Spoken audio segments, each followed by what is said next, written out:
വേഗത്തിൽ കർത്താവിൻ്റെ ഹൃദയത്തിൽ തന്ന ഒരു ദൈവിക ആലോചന ഒരുമിച്ച് ചിന്തിക്കുവാൻ വേണ്ടി ഞാൻ ആഗ്രഹിക്കുന്നു. ஆண்டவர் எனக்கு தந்ததான வார்த்தையை வேகமாக உங்களுக்கு சொல்லி நான் அமர விரும்புகிறேன். യോഹന്നാന്റെ സുവിശേഷം 13-ാം അധ്യായം അതിന്റെ 30-ാം വാക്യം ആരെങ്കിലും ഒന്ന് വായിക്കുമോ? யோவான் எழுதின சுவிசேஷம் 13-ஆம் அதிகாரம் அதனுடைய 30வது வசனத்தை வாசிக்கலாம். யோவான் எழுதின சுவிசேஷம் 13-ஆம் அதிகாரம் 30வது வசனம். அவன் அந்த துணிக்கையை வாங்கின உடனே புறப்பட்டு போனான். அப்பொழுது ராக்காலமாய் இருந்தது. യെസ്, മലയാളത്തിൽ ഇങ്ങനെ വായിക്കുന്നു, കണ്ണം വാങ്ങിയ ഉടൻ അവൻ എഴുന്നേറ്റ് പോയി, അപ്പോൾ രാത്രിയായിരുന്നു.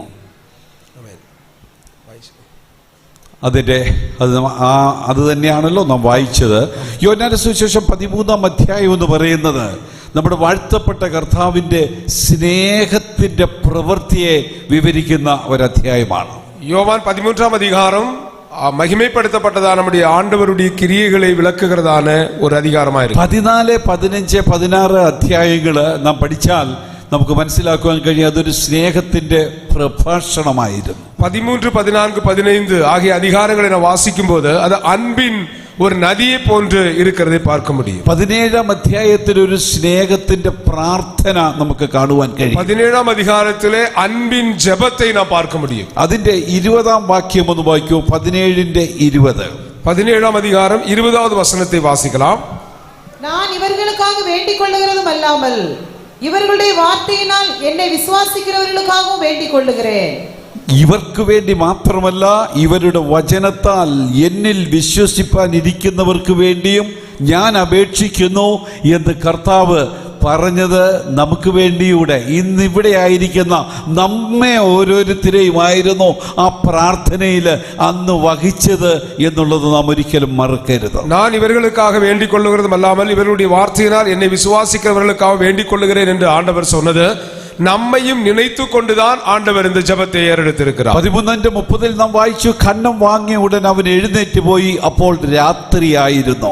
13-ஆம் அதிகாரம் 30வது வசனத்தில் வாசித்தோம், அவன் துணிக்கையை വാങ്ങി കൊണ്ട് கடந்து சென்றான், அப்பொழுது இரவு நேரமாயிற்று. യൂദയുടെ ജീവിതത്തിലെ രാത്രി, യൂദാവുடைய வாழ்க்கையின் இரவு அது എന്ന് വെച്ചാൽ ഒന്നുകൂടെ തെളിയിച്ചു പറഞ്ഞാൽ യൂദയുടെ യാത്ര ഇരുളിലേക്കായിരുന്നു. ഇനിയും சற்று அதை தெளிவாக சொல்வதென்றால் யூதாவுடைய வாழ்க்கை இருளை நோக்கி நகர்ந்து கொண்டிருந்தது. അവൻ തനിയെ ഇരുളിലേക്ക് പോവുകയായിരുന്നു. അവൻ താനാകவே ഇരുളை நோக்கி கடந்து சென்றான். ആരും യൂദയെ നിർബന്ധിച്ച് ഇരുളിലേക്ക് കൊണ്ടുപോവുകയായിരുന്നില്ല. யாரும் யூதாவை இருளிற்குள்ளே தள்ளிவிடவில்லை. அவன் தானாக இருளை நோக்கி போனான். അവൻ തനിയെ അന്ധകാരത്തിലേക്ക് പോയി. அவன் தானாகவே അന്ധകാരത്തിற்குள் சென்றான். വാസ്തവത്തിൽ നാം യൂദയെക്കുറിച്ച് ചിന്തിച്ചാൽ പഠിച്ചാൽ അനേക സാധ്യതകൾ അവന്റെ മുമ്പിൽ ഉണ്ടായിരുന്നു. അവൻ യൂദാவை குறித்து நான் பார்க்கும்போது அவனுக்கு முன்பாக अनेक வாய்ப்புகள் இருந்தது. അവസരങ്ങൾ ഒന്നിനു പുറകെ ഒന്നായി യൂദയുടെ ജീവിതത്തിൽ വിജയിക്കുവാനുള്ളതുണ്ടായിരുന്നു. വെற்றியை பெற்றுக்கொள்வதற்காக வெற்றி பெறுவதற்கான अनेक வாய்ப்புகள் ஒன்றன் பின் ஒன்றாக அவனுக்கு இருந்தது. യൂദ എന്നുള്ള പേര് തന്നെ നാം ചിന്തിച്ചു നോക്കിയാൽ അത് ഏറ്റവും അതിപ്രധാനമാണ്. யூதா என்கிற பெயரை நான் பார்க்கும்போது அது மிக முக்கியமான ஒரு பெயராக இருக்கிறது. யூதா എന്ന പേര് യഹൂദ എന്ന പേരിൽ നിന്ന് വന്നതാണ്. யூதா എன்கிற വാർത്ത യഹൂദ, യൂദയ എன்கிற വാർത്തയിൽ നിന്ന്. യഹൂദ എന്ന പേരിന്റെ അർത്ഥം സ്തുതി എന്നാണ്. യൂദാ എന്ന് சொன்னால் തുതി എന്ന് പൊരുൾ. ഒരിക്കല് യോശുവയുടെ പുസ്തകം അവസാനിച്ച് ന്യായാധിപന്മാരുടെ പുസ്തകം ആരംഭിക്കുമ്പോൾ നമുക്കൊരു കാര്യം കാണാം. യോശുവ മരിച്ചു, എന്നാൽ ഇസ്രായേൽ മക്കൾ കനാന്യരോട് യുദ്ധം ചെയ്യുവാൻ പോവുകയാണ്. അവർ ദൈവത്തോട് ചോദിക്കുന്നു, ആരാണ്, ഏത് ഗോത്രമാണ് മുമ്പിൽ പോകേണ്ടത്? യോശുവ പുസ്തകം முடிந்து ന്യായാധിപതി പുസ്തകം ആരംഭിക്കുമ്പോൾ அவர்கள் யுத்தத்திற்கு செல்லுகிற வேளையில் யார் முன்பாக செல்ல வேண்டும் என்று ஆண்டவரிடத்திலே கேட்டார். ദൈവത്തിന്റെ മറുപടി പെട്ടെന്നായിരുന്നു, യഹൂദ മുമ്പിൽ പോകട്ടെ. ஆண்டவர் திடீரென்று சொன்னார், யூதா முன்னாக செல்ல வேண்டும் என்று. യഹൂദ മുമ്പിലുണ്ടെങ്കിൽ അവിടെ വിജയം നിശ്ചയമാണ്. யூதா முன்னாக சென்றால் அவர்களுக்கு வெற்றி உறுதியாக உண்டு. സ്തുതി മുമ്പിലുണ്ടെങ്കിൽ അവിടെ വിജയം നിശ്ചയമാണ്. ആമേൻ. തുതി മുൻപാக இருக்குமானால் அங்கு வெற்றி உறுதியாக இருக்கும். ഇന്ന് രാത്രി ദൈവാത്മാവിൽ ഞാൻ പറയട്ടെ, സ്തുതി നമ്മുടെ നാവിൽ നിന്ന് ഉയർന്നാൽ അവിടെ വിജയം നിശ്ചയം നാം മറന്നു പോകരുത്. ആമേൻ. இன்றைக்கு நான் சொல்லுகிறேன், உங்களுடைய வாயில் இருந்து துதி எழும்புமேயானால் நீங்கள் வெற்றி பெறுவது உறுதியாயிருக்கிறது. അപ്പോൾ യൂദ എന്ന പേരിന്റെ അർത്ഥം തന്നെ അതൊരു വിജയത്തിന്റെ പേരായിരുന്നു. ആമേൻ. യൂദാ എന്ന് சொன்னாலே அது பேருடைய பொருளே அது வெற்றியின் பெயராக இருக்கிறது. അപ്പോൾ നല്ല ഒരു സാധ്യത യൂദയുടെ മുമ്പിൽ ഉണ്ടായി. அப்படி என்று சொன்னால் யூதாவுக்கு நல்ல ஒரு வாய்ப்பு முன்பாக இருந்தது. അത് മാത്രമല്ല, യൂദയ്ക്ക് നല്ലൊരു ഗുരു ഉണ്ടായിരുന്നു. மட்டுமல்ல, யூதாவிற்கு நல்ல ஒரு குரு இருந்தார். ആരായിരുന്നു യൂദയുടെ ഗുരു എന്ന് നമുക്കറിയാം. யூதாவுடைய குரு அல்லாவிட்டால் யூதாவுடைய போதகர் யார் என்று நமக்கு தெரியும். ഉണ്ടാകട്ടെ എന്ന വാക്കിന് മുമ്പിൽ സകലത്തെ സൃഷ്ടിച്ചു വരുത്തിയ മഹാദൈവമായ യേശു ക്രിസ്തുവായിരുന്നു യൂദയുടെ ഗുരു. உண்டாகட்டும் என்று சொன்ன வார்த்தைக்கு முன்பாக இல்லாதவைகளை உருவாக்கினவராகிய இயேசு அது. പൗലോസിനെ കുറിച്ച് നാം പഠിക്കുമ്പോൾ ഒരു കാര്യം നമുക്ക് മനസ്സിലാക്കുവാൻ കഴിയും. அப்போஸ்தலனாகிய பவுலை குறித்து பார்க்கும்போது ஒன்றை புரிந்து கொள்ள முடியும். ഗമാലിയേലിന്റെ പാദപീഠത്തിൽ ഇരുന്ന് പഠിച്ച ഒരു വ്യക്തിയായിരുന്നു പൗലോസ്. ഗമാലിയേലുடைய പാദത്തിൻ കീഴിൽ ഇരുന്ന് കற்றுക്കൊണ്ടവൻ. ഗമാലിയേലിന്റെ പാദപീഠത്തിൽ ഇരുന്ന് പഠിക്കുക എന്ന് പറയുന്നത് അക്കാലത്തെ ഏറ്റവും വലിയൊരു പദവിയായിരുന്നു. ഗമാലിയേലുடைய പാദത്തിൻ കീഴിൽ ഇരുന്ന് കற்றுക്കൊള്ളുவது என்று சொல்வது அந்த காலத்தில் மிகவும் உயர்ந்ததான ஒரு கல்வியாയിരുന്നു. അപ്പോൾ നമ്മുടെ ഗുരു വലിയ ഒരു വ്യക്തിയാണെങ്കിൽ അതിനൊരു വലിയ സാധ്യതയാണ്, വിജയത്തിന്റെ വലിയൊരു സാധ്യത. நம்முடைய போதகர் நம்முடைய குரு ஒரு பெரிய நபராய் இருப்பாரேயானால் அந்த நபர் வெற்றி பெறுவதற்கான வாய்ப்பும் அதிகமாக இருக்கும். ഇവിടെ യൂദയുടെ ഗുരു മറ്റാരുമായിരുന്നില്ല, ലോകത്തിലെ ഒരു വ്യക്തിയുമായിരുന്നില്ല, സാക്ഷാൽ യേശു ക്രിസ്തുവായിരുന്നു യൂദയുടെ ഗുരു. ஆமென். யூதாவுடைய குரு இந்த உலகத்தில் உள்ள மனிதர் அல்ல, மாறாக உண்மையான இயேசு கிறிஸ்துவாயிருந்தார். അത് മാത്രമല്ല, പിന്നെ ഈ സാധ്യതകൾ അവന്റെ മുമ്പിൽ ഉണ്ടായിരുന്നു. அப்போஸ்தலனாய் எண்ணப்பட்ட വ്യക്തിയായിരുന്നു യൂദ. மட்டுமல்ல, அவனுக்கு மறுபடியும் வாய்ப்புகள் இருந்தது. ஏனென்றால் அவன் அப்போஸ்தலனுடைய பட்டியலில் வரக்கூடியவனாயிருந்தான். அப்போஸ்தலன் എന്ന പേര്, அப்போஸ்தலன் എന്ന സ്ഥാനം അത് ചെറുതല്ല, വലുതാണ്. அப்போஸ்தலன் என்கிற பெயரும் அப்போஸ்தலன் என்கிற பதவியும் அது சாதாரணமானதல்ல, அது பெரியதாக. ദൈവത്താൽ അയക്കപ്പെട്ട ഒരു വ്യക്തിയായിരുന്നു യൂദ. அப்போஸ்தலன் என்று சொல்லும்போது எல்லாவிட்டால் யூதா தேவனால் அனுப்பப்பட்டவன் என்கிற பட்டியலில் இருந்தார். ശക്തനാകാൻ പറ്റുന്ന ഒരു വ്യക്തിയായിരുന്നു യൂദ. நல்ல വല്ലമയുള്ളവനാக മാറുவதற்கு വായ്പുള്ളവനായിരുന്നു. അവന്റെ മുമ്പിൽ സാധ്യതകൾ പലതുണ്ടായിരുന്നു.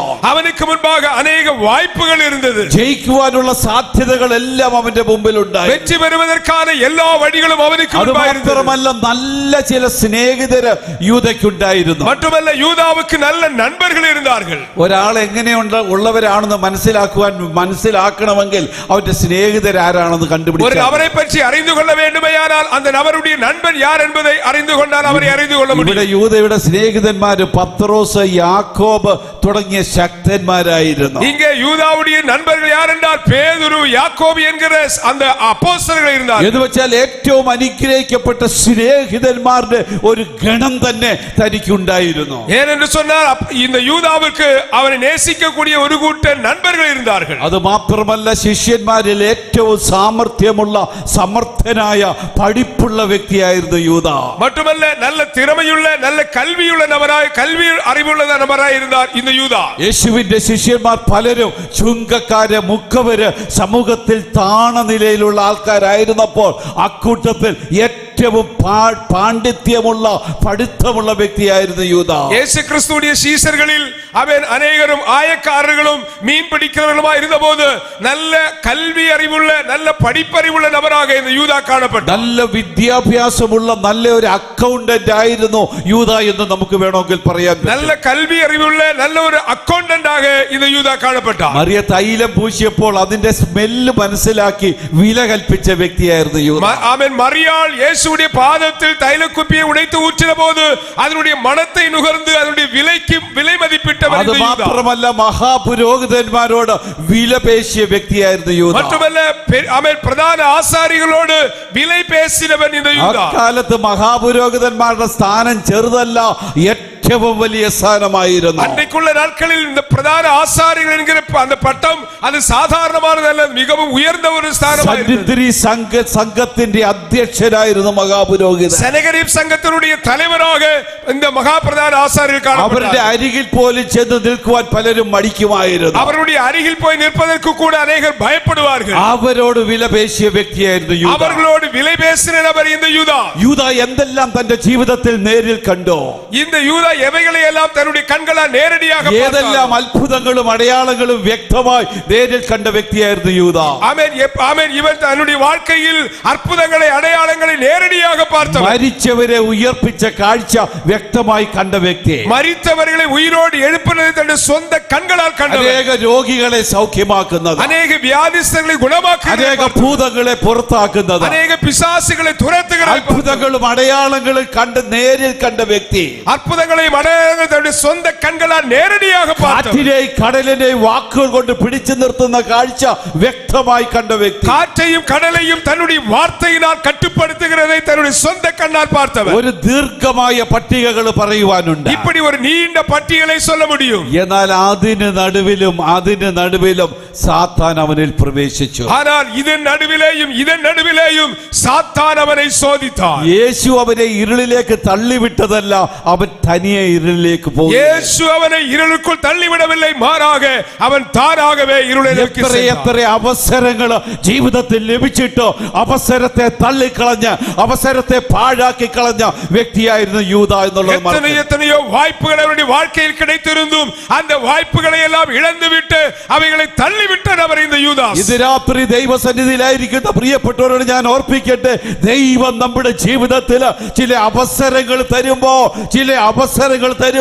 ഒരിക്കലും അവസരത്തെ നാം പാഴാക്കി കളയരുത്, അവസരത്തെ തള്ളിക്കളയരുത്. பிரியமானவர்களே, நான் ஒன்றை சொல்லுகிறேன், ஆண்டவர் நம்முடைய வாழ்க்கையில் தரக்கூடிய வாய்ப்புகளை தள்ளிவிடாதபடி அந்த வாய்ப்புகளை சரியாக நாம் பயன்படுத்த வேண்டும். ഒരു ചെറിയ സംഭവം ഞാൻ ഓർക്കുന്നത് പറയുവാൻ ആഗ്രഹിക്കുന്നു. ஒரு சின்ன நிகழ்வு என்னுடைய ஞாபகத்துக்கு வருகிறது, அதை நான் சொல்லுகிறேன். ചില വർഷങ്ങൾക്ക് മുമ്പ് ഞാൻ ആയിരിക്കുന്ന എന്റെ ലോക്കൽ സഭ ഷാർജയിലെ സഭയിലെ நான் இப்பொழுது இருக்கிறதான ஷார்ஜாவில் இருக்கிற லோக்கல் சபையில இருக்கிற வேளையில் അന്ന് ആ സമയങ്ങളിൽ ചില വർഷങ്ങൾക്ക് മുമ്പ് മെയിൻ ആരാധന നടക്കുന്നത് വെള്ളിയാഴ്ചയായിരുന്നു. சில வருடங்களுக்கு முன்பு முக்கியமான ஆராதனை நடக்கிறது, அது வெள்ளிக்கிழமை நடைபெறும். എല്ലാ ആരാധനയിലും പുതിയതായി ചില പ്രിയപ്പെട്ടവരൊക്കെ കടന്നു വരും. எல்லா ஆராதனைகளிலும் புதிதாக சில ஆத்துமாக்கள் வருவார்கள். സാക്ഷ്യത്തിന് വേണ്ടി അല്പസമയം കൊടുക്കുമ്പോൾ സാധാരണ പറയാറുണ്ട്, ഇന്ന് പുതിയതായിട്ട് വന്നിട്ടുള്ളവർ ആരെങ്കിലും ഉണ്ടെങ്കിൽ ഒന്ന് എഴുന്നേറ്റ് നിൽക്കാൻ പറയും. நான் சாட்சிக்கு என்று நேரம் கொடுக்கிற வேளையிலே சொல்லுவேன், இன்றைக்கு புதிதாக யாராவது வந்திருந்தால் எழுந்து நில்லுங்கள் என்று சொல்லுவேன். അന്ന് ഇതുപോലെ സാക്ഷ്യത്തിന് അല്പസമയം കഴിഞ്ഞിട്ട് ഞാൻ പറഞ്ഞു, ഇന്ന് പുതിയതായി ആരാധനയിൽ വന്നിട്ട് ഉള്ളവരുണ്ടെങ്കിൽ ആരെങ്കിലും ഉണ്ട് എഴുന്നേൽക്കാൻ. அன்றைக்கும் வழக்கம் போல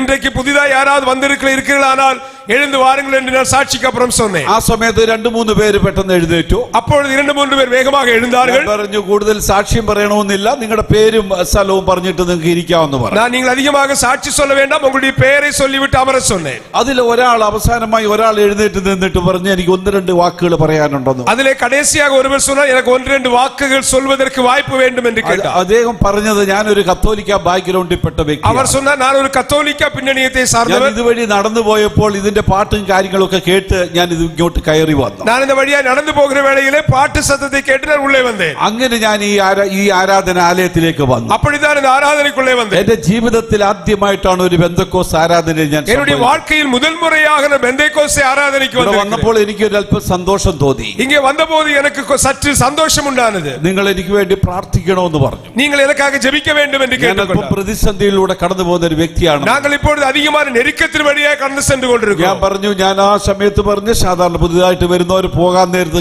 ഞാൻ മീറ്റിംഗ് അവസാനിക്കുമ്പോൾ എന്റെ അടുത്ത് വന്നൊന്ന് കണ്ട് പരിചയപ്പെട്ട് അവരുടെ കോൺടാക്ട് നമ്പർ തന്നിട്ട് പോകണമെന്ന് പറഞ്ഞു. நான் சாதாரணமாக நீங்கள் புறப்பட்டு செல்லும் போது கடைசியா புதிதாக வந்தவர்கள் என்னை பார்த்து உங்களுடைய போன் நம்பரை தந்துவிட்டு செல்ல சொல்லுவேன். ഇതെല്ലാം കഴിഞ്ഞപ്പോൾ ഈ വ്യക്തി എന്റെ അരികിൽ വന്നു. அதே மாதிரி இவர் எல்லாம் முடிந்தவுடன் என்னுடைய அருகில் வந்தார். എന്നോട് പറഞ്ഞു, പാസ്റ്റർ, ഞാൻ ഒരു തകർന്ന വ്യക്തിയാണ്. அவர் என்னிடத்தில் வந்து சொன்னார், நான் மிகவும் நொறுக்கப்பட்ட ஒரு நபர். പ്രായം കുറഞ്ഞൊരു വ്യക്തിയാണ്, ഒരു യുവാവാണ്. ஒரு வாலிபனாக இருந்தார், வயது குறைந்தவராக இருந்தார். വിവാഹം കഴിഞ്ഞിട്ട് ചില നാളുകൾ മാത്രമേ ആയിട്ടുള്ളൂ. திருமணம் முடிந்து சில நாட்கள் தான் ஆயிருந்தது. എന്നോട് പറഞ്ഞു, ഞാൻ ഒരു വലിയ തകർന്ന വ്യക്തിയായിട്ടാണ് ഇപ്പോൾ നിൽക്കുന്നത്. நான் மிகவும் நொறுக்கப்பட்ட நிலையிலே நிற்கிறேன். അപ്പോൾ പല ആൾക്കാർ പ്രാർത്ഥിക്കുവാൻ വേണ്ടി കടന്നു വന്നുകൊണ്ട് ഞാൻ പറഞ്ഞൊരു കാര്യം ചെയ്യ്, ഫോൺ നമ്പർ ഇതാ, ഞാൻ കോണ്ടാക്ട് ചെയ്തിട്ട് നമുക്ക് ഡീറ്റെയിൽ ആയിട്ട് സംസാരിക്കാം. அப்பொழுது போன் நம்பரை வாங்கி ஜெபிக்க வந்தவர்களிடத்தில் போன் நம்பரை வாங்கி நான் அவர்களை அப்புறம் ஜெபிக்கலாம் என்று சொன்னேன். ഫോൺ നമ്പർ തന്നു, ആള് പോയി. அப்படி அவர் போன் நம்பரை தந்துவிட்டு சென்று விட்டார். ഒരു 3-4 ദിവസം കഴിഞ്ഞു. 3-4 നാட்கள் കഴിഞ്ഞത്. എന്റെ ഓർമ്മ ശരിയാണെങ്കിൽ അടുത്ത ബുധനാഴ്ചയായി. என்னுடைய ஞாபகம் சரியா இருக்குமானால் அடுத்த புதன்கிழமை வந்தது. അപ്പോൾ പെട്ടെന്ന് ഞാൻ ഓർത്തു, ഈ ഇങ്ങനെ ഒരു വ്യക്തി എന്നോട് പറഞ്ഞിട്ട് ഞാൻ ഇതുവരെ കോണ്ടാക്ട് ചെയ്തില്ലല്ലോ എന്ന് ചിന്തിച്ചു. அப்பொழுது எனக்கு திடீரென்று இவரை குறித்து ஞாபகம் வந்தது. ஒருவரை பார்த்தோமே, அவரை நாம் கான்டாக்ட் பண்ணவில்லை என்று நினைத்தேன். ഞാൻ പെട്ടെന്ന് വിളിക്കുവാൻ വേണ്ടി ട്രൈ ചെയ്തു, ഫോൺ ചെയ്തു. ஆனால் திடீரென்று அவரை அழைப்பதற்கு போன் செய்தேன். ഫോൺ ചെയ്തപ്പോൾ കിട്ടുന്നില്ല. ഫോൺ സ്വിച്ച് ഓഫ് എന്ന് കാണിക്കും. போன் பண்ணின பொழுது போன் சுவிட்ச் ஆஃப் என்று சொல்லுகிறது. அவரை கான்டாக்ட் பண்ண ഞാൻ முடியும். പല പ്രാവശ്യം ട്രൈ ചെയ്തു, நான் பலமுறை முயற்சி செய்தேன், എന്നിട്ടൊന്നും ലഭിച്ചില്ല. கடைசி வரைக்கும் கிடைக்கவில்லை. എനിക്ക് അല്പം പ്രയാസം തോന്നി. எனக்கு சற்று வருத்தம் இருந்தது. കാരണം കഴിഞ്ഞ 3-4 ദിവസം ഞാൻ ആ കാര്യം വിട്ടുപോയിരുന്നു. ஏனென்றால் கடந்த 2-3 நாட்களாக நான் அதை விட்டு എങ്ങനെയാണ് ഇയാളിനെ ഒന്ന് കോണ്ടാക്ട് ചെയ്യുന്നത് എന്ന് ഞാൻ ചിന്തിച്ചു. எப்படி இவரோடு தொடர்பு கொள்வது என்று நான் யோசித்துக் கொண்டிருந்தேன். അപ്പോൾ എനിക്കൊരു ചെറിയ ഓർമ്മ വന്നു. അദ്ദേഹം പോകുന്ന സമയത്ത് മറ്റു അവിടുത്തെ ഒരു പ്രിയപ്പെട്ടവരുമായിട്ടൊന്ന് പരിചയപ്പെട്ട് അല്പനേരം സംസാരിച്ചിട്ടൊക്കെയാണ് പോയത് എന്നുള്ളത് ഞാൻ പെട്ടെന്ന് ഓർമ്മ വന്നു. അപ്പോൾ திடீரென்று அவர் போகிற வேளையிலே அங்கே சபையில் இருந்த ஒருவரோடு பேசி அவர் பழகிவிட்டு தான் சென்றார். அது எனக்கு ஞாபகத்துக்கு வந்தது. ഞാൻ ആ വ്യക്തിയോട് ചോദിച്ചു, ഈ ആളിനെ കുറിച്ച് വല്ല അറിവുണ്ടോ? நான் அந்த நபரை அழைத்து இவரை பற்றி ஏதாவது தெரியுமா என்று എവിടെയാണ് താമസിക്കുന്നതെന്ന് അറിയാം. அவர் എங்கே இருக்கிறார் என்று தெரியுமா என்று പറഞ്ഞു. എനിക്ക് ആ ബിൽഡിംഗ് അറിയാം, പോകാൻ നേരത്തെ എന്നോട് പറഞ്ഞിരുന്നു ഇന്ന ബിൽഡിംഗിലാ താമസിക്കുന്നതെന്ന് പറഞ്ഞു. ഞാൻ നാളെ പോയി അന്വേഷിക്കാമെന്ന് പറഞ്ഞു. அவர் எனக்கு அந்த பில்டிங் தெரியும், இந்த பில்டிங்கில் தான் நான் இருக்கிறேன் என்று அவர் என்னிடத்தில் சொல்லி இருந்தார் என்றார். പിറ്റേ ദിവസം അവിടെ കടന്നു ചെന്ന് ആ ബിൽഡിംഗിൽ ചെന്നു. மறுநாளில் அங்கே போய் அந்த பில்டிங்கிலே பார்த்தார்கள். ആ വ്യക്തി അവിടെ കടന്നു ചെന്ന് ബിൽഡിംഗിന്റെ വാച്ച്മാനോട് കാര്യങ്ങൾ ചോദിച്ചു. அந்த நபர் அந்த பில்டிங்கிலே போய் அங்குள்ள வாட்ச்மேனை பார்த்து விசாரித்தார். എന്നിട്ട് എന്നെ കോണ്ടാക്ട് ചെയ്തു. அங்கிருந்து என்னை அழைத்தார். എന്നോട് പറഞ്ഞു, പാസ്റ്ററെ ആ വ്യക്തിയുടെ ബോഡി പോലീസ് മോർച്ചറിയിലുണ്ടെന്ന് പറഞ്ഞു. ஆமென். அவர் அங்கிருந்து எனக்கு போன் பண்ணி சொன்னார், பாஸ்டரே அவருடைய பாடியை പോലീസ് മോർച്ചറിയിലെ வைத்திருக்கிறார். ഇന്നലെ രാത്രിയിലെ സീലിംഗ് ഫാനിൽ ഞാൻ ഈ വ്യക്തി ലോകത്ത് മാറ്റപ്പെട്ട് കെട്ടി ഞാൻ நேற்று இரவு அவர் ஃபேனிலே அவர் தூக்கு மாட்டிக்கொண்டார் என்று ആള് സൂയിസൈഡ് ചെയ്തെന്ന് പറഞ്ഞു. அவர் தற்கொலை செய்து கொண்டார். കുടുംബജീവിതത്തിൽ അല്പം പ്രയാസങ്ങൾ കൂടെ കടന്നുപോയി. കുടുംബ வாழ்க்கையிலே சில பிரச்சனை வழியாய் கடந்து ഈ വാർത്ത ഞാൻ കേട്ട് കഴിഞ്ഞപ്പോൾ ഞാൻ വാസ്തവത്തിൽ ഞെട്ടിപ്പോയി. இந்த வார்த்தையை நான் கேட்டபொழுது மிக உண்மையிலே நான் உடைந்து விட்டேன். അവ എന്നെ ചിന്തിപ്പിച്ച ഒരു വിഷയം. அப்பொழுது என்னை மிகவும் சிந்திக்க வைத்தது. 4 ദിവസം എന്റെ മുമ്പിൽ ഉണ്ടായിരുന്നു. 4 നാட்കൾ எனக்கு முன்பாக இருந்தது. ഒരുപക്ഷേ ആ വ്യക്തിയെ വിളിച്ചിട്ട് ആ ഭവനത്തിൽ ഒന്ന് പോയിരുന്നെങ്കിൽ, ஒருவேளை அந்த நபரை அழைத்து நான் அவர் வீட்டுக்கு சென்றிருந்தால்,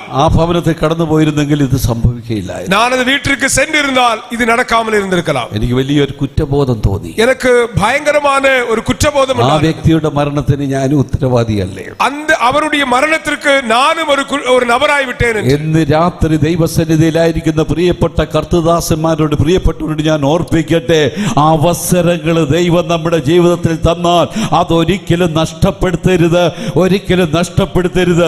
അവസരങ്ങൾ പിന്നെയും നമുക്ക് ലഭിക്കും എന്ന് നമുക്ക് ഒരിക്കലും പറയുവാൻ കഴിയില്ല. ஆமென். என்னை கேட்கிற ஊழியர்களே, சகோதர சகோதரிகளே, நான் உங்களை பார்த்து சொல்லுகிறது என்னவென்று சொன்னால், ஆண்டவர் நமக்கு முன்பாக வாய்ப்புகளை தரும் பொழுது மறுபடியும் ஒரு வாய்ப்பு கிடைக்கும் என்று நினைக்காதபடி அந்த வாய்ப்பை சரியாக பயன்படுத்திக் கொள்ள வேண்டும். യൂദയുടെ ജീവിതത്തിൽ അനേക അവസരങ്ങൾ രക്ഷപ്പെടുവാനുള്ള അനേക സാധ്യതകൾ തന്റെ മുമ്പിൽ ഉണ്ടായിരുന്നു. യൂദാസുக்கு முன்பாக அநேக வாய்ப்புகள், அவனுக்கு தப்புவதற்கான அநேக வாய்ப்புகள் இருந்தது. എന്നാൽ യൂദയുടെ പരാജയത്തിന്റെ ഏറ്റവും പ്രധാനപ്പെട്ട കാരണം ഞാൻ വിശ്വസിക്കുന്ന 2-3 കാരണങ്ങളാണ്.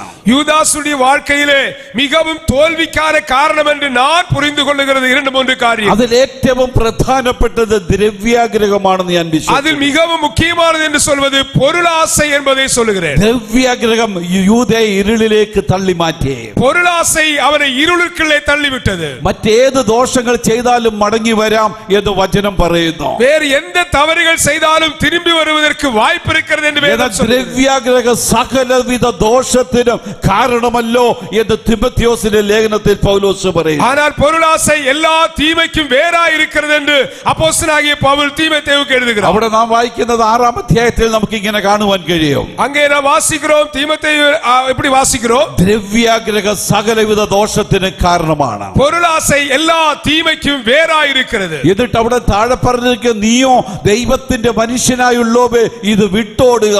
அங்கே கீழே சொல்லுகிறார், நீயோ தேவனுடைய மனுஷனே இவைகளை விட்டு ஓடு என்று சொல்லுகிறார். മറ്റുള്ളവരോടല്ല പറയുന്നത്, പൗലോസ് പറയുന്നത് ദൈവ മനുഷ്യനോട് അഥവാ വിശ്വാസിയോട് പൗലോസ് ശക്തമായി പറയുന്നു, നീ അത് വിട്ടോടുക.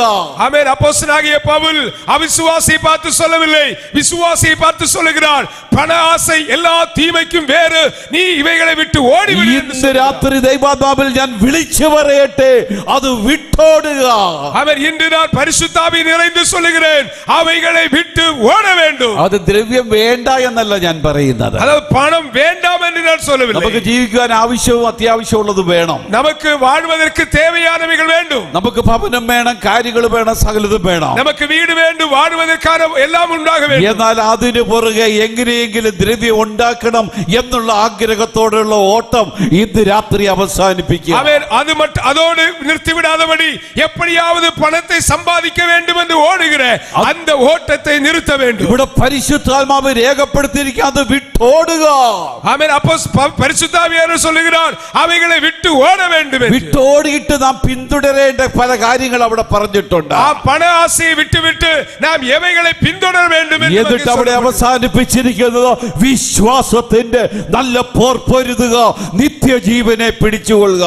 വിശ്വാസത്തിൽ നല്ല പോരാട്ടത്തെ പോരാട്, വിശ്വാസത്തെ പിടിത്തുകൊள் என்று சொல்லுகிறார். நித்திய ஜீவனை பிடித்துக்கொள் என்று சொல்லுகிறார். ദൈവസന്നിധിയിൽ ഞാൻ ഒരു കാര്യം ഓർപ്പിക്കട്ടെ.